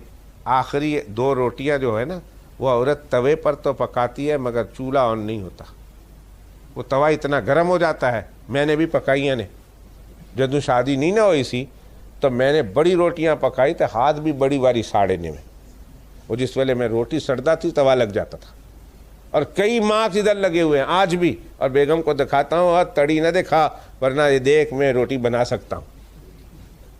وہ اتنا تو مارک اللہ پاک میں ہے کہ اللہ نے یہ مارک تیرے لیے رکھا ہے میرے بدن میں کہ تجھے ہر دفعہ یہ مارک دکھاتا رہو، روٹی بنانا آمدی ہے مینو۔ تو وہ عورتوں کو بتایا مسئلہ، آخری 2 روٹی اور کم از کم آخری 1 روٹی وہ چولہے پر نہیں بناتی، وہ توے پر تو پکاتی ہے مگر توا آگ کے نیچے نہیں ہوتا، اس لیے کہ آگ کے نیچے رہ رہ کر توا اتنا گرم ہو چکا ہوتا ہے کہ اب وہ توا آگ بند بھی ہو جائے لیکن گرمی اس کی کچھ دیر تک رہتی ہے۔ 11 مہینے شیطان محنت کرتا ہے اور 12ویں مہینے میں بے شک بند ہو جاتا ہے لیکن اثرات اس کے باقی رہتے ہیں۔ وہ کوشش کر رہا ابھی، اور یہ اس طرح کیا کرے گا پتہ ہے؟ بہت سارے بھائی، مسلمان کی بات کر رہا ہوں، رمضان ذرا نیوز ہی دیکھ لو، نیوز کے بہانے آپ سے ٹی وی کھلا دیتا ہے، جی اب نیوز دیکھا، کوئی اسپورٹ ہی دیکھ لو، وہ نیوز سے وہ تو گناہ نہیں نا، وہ اسپورٹ پر لے جائے گا۔ اچھا اس کے بعد کوئی فلم تو گناہ ہے، ڈرامہ کوئی گناہ، ڈرامہ دیکھ لو۔ انہوں نے کہا پھر سکھاتا ہے ڈرامے میں اور فلم میں فرق کیا ہے، فلم بھی دیکھ لو۔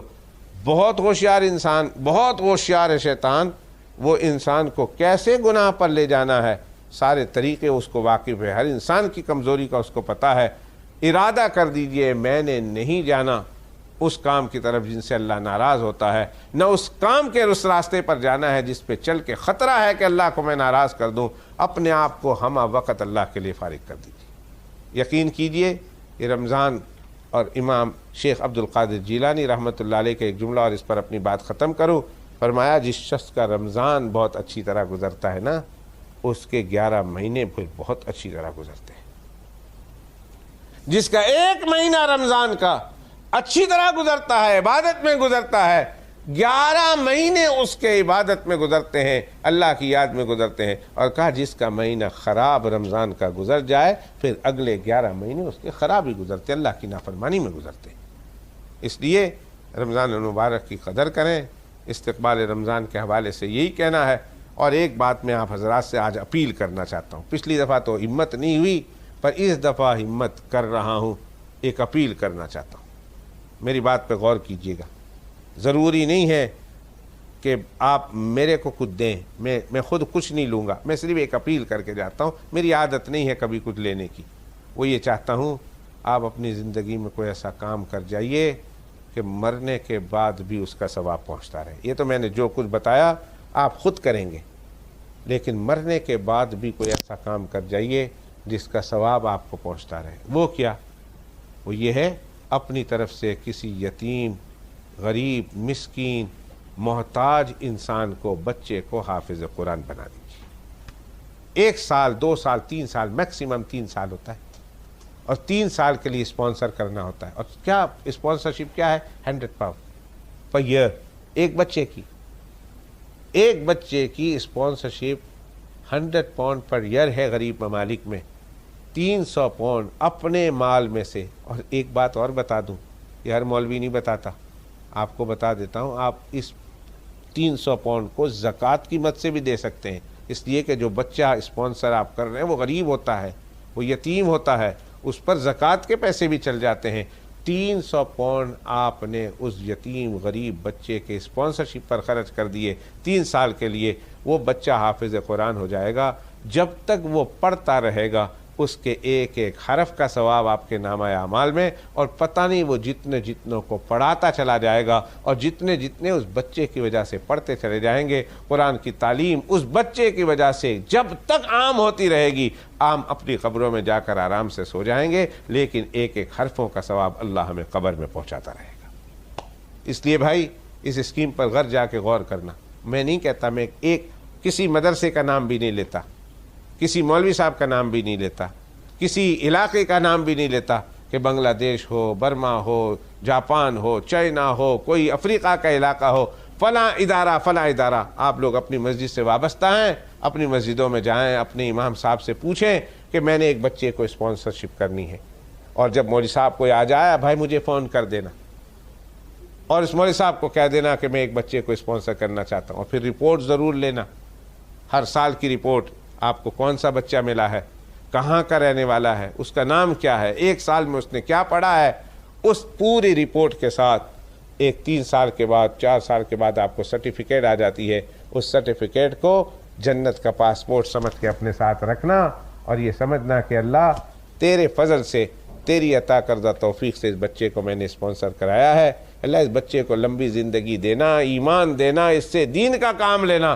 تاکہ جب ہم اپنی قبروں میں پہنچ جائیں اس کی برکت سے ہمیں ثواب بھی پہنچتا رہے۔ یہ کام میں اپیل کرتا ہوں اپنی زندگی میں کر کے چلے جانا۔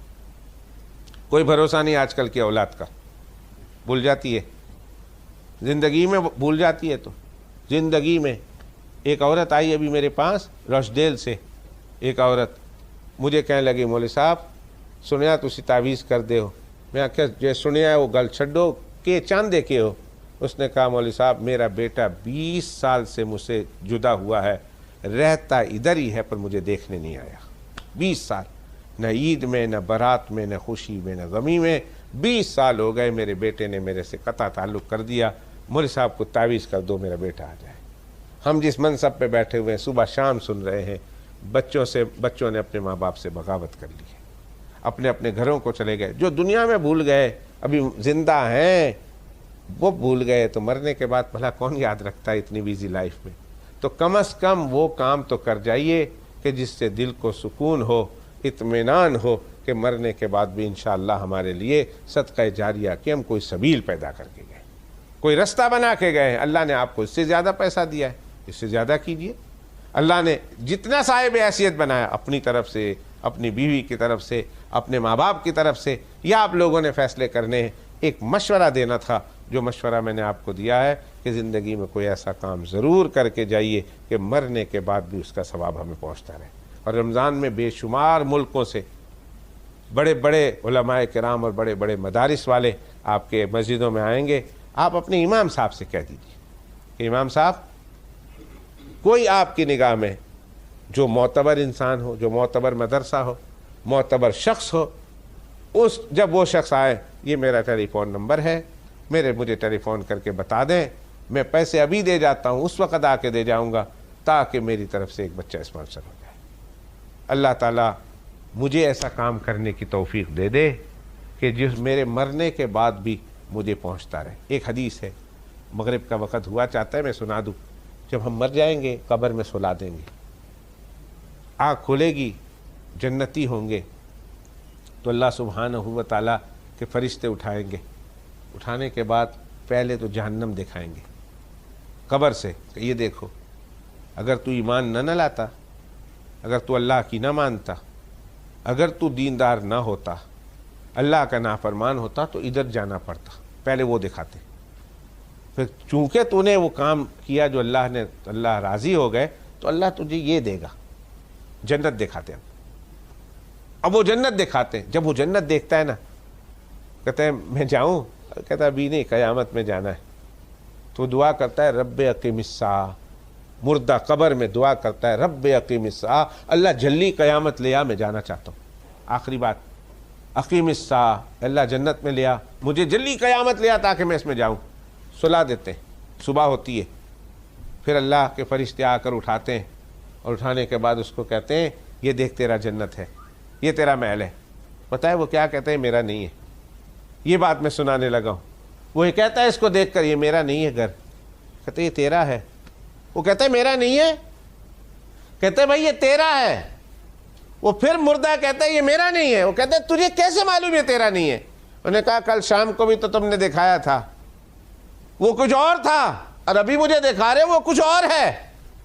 کہا کیا فرق ہے؟ کہا اس میں تو اور زیادہ خوبصورت ہو گئی، میں تو مر کے آ کے بیٹھ گیا ہوں، نہ نماز پڑھی، نہ روزہ پڑھا، نہ سبحان اللہ پڑھا، نہ تسبیح پڑھی، نہ صدقہ خیرات کیا، یہ کل شام تک میرا تو چیپٹر بند ہو گیا تھا، مجھے میرا اپنا گھر دکھا دیا گیا ہے، اب یہ زیادہ خوبصورت کیوں ہو گیا؟ میں نے تو کیا ہے کچھ نہیں۔ تو فرشتے جواب کیا دیتے ہیں؟ وہ سننے والا ہے، فرمایا ہاں تیری بات بھی صحیح ہے، مگر ہے یہ گھر میری بات بھی صحیح ہے، تیرا ہی ہے۔ کہا پھر اتنا خوبصورت کیوں ہوا؟ کہا تیرے مرنے کے بعد تیرے دوستوں نے، تیرے بھائیوں نے، تیرے بیٹوں نے، تیرے ویل وشرز نے اور تیرے سنگی ساتھیوں نے دعا کی تھی، انہوں نے کچھ پڑھ کر ایصال ثواب کیا تھا، جس کے نتیجے میں اللہ نے تیری جنت کو خوبصورت کر دیا ہے۔ جب وہ پڑھ کے بھیجتے رہیں گے تب تیری جنت اور زیادہ خوشنما ہوتی چلی جائے گی۔ اپنے عمل سے ایک بندہ نیک عمل کر گیا لیکن پیچھے والوں کی دعاؤں سے اس کی جنت اور خوبصورت ہوتی رہتی. تو کوئی ایسا کام بھی کر جائیے نا. میں نے کوئی غلط مشورہ تو نہیں دیا؟ کیا خیال ہے آپ کا؟ میں نے غلط مشورہ دیا؟ نہ، میں نے بہت خلوص کے ساتھ مشورہ دیا. کوئی ایسا کام کر جائیے زندگی میں کہ جو مرنے کے بعد بھی ہمارے کام آتا رہے. اللہ تعالیٰ یہ آنے والے رمضان کو اور اس کے بعد بھی زندگی میں اللہ ایسے کئی رمضان نصیب فرمائے کہ جو ہمارے لیے رحمتوں کا، برکتوں کا، ہدایتوں کا، ہمارے گناہوں کی بخشش کا اور مغفرت کا ذریعہ بن جائے. یہ رمضان کا ایک انتہائی مختصر انٹروڈکشن تھا استقبال رمضان کے حوالے سے. اور جو رمضان المبارک آئے گی آپ اپنی مساجد میں جب جائیں گے وہاں کے علماء کرام سے رمضان المبارک کے حوالے سے اور مزید باتیں سنیں گے. اللہ تعالیٰ سب کو سننا، اس پر عمل کرنا اور اس کو اللہ کے دوسرے بندوں تک پھیلانا اللہ ہمارے مقدر میں فرمائے. وآخر دعوانا ان الحمدللہ رب العالمین وصلی اللہ وسلم علی نبینا و مولانا محمد وعلی آلہ وصحبہ اجمعین.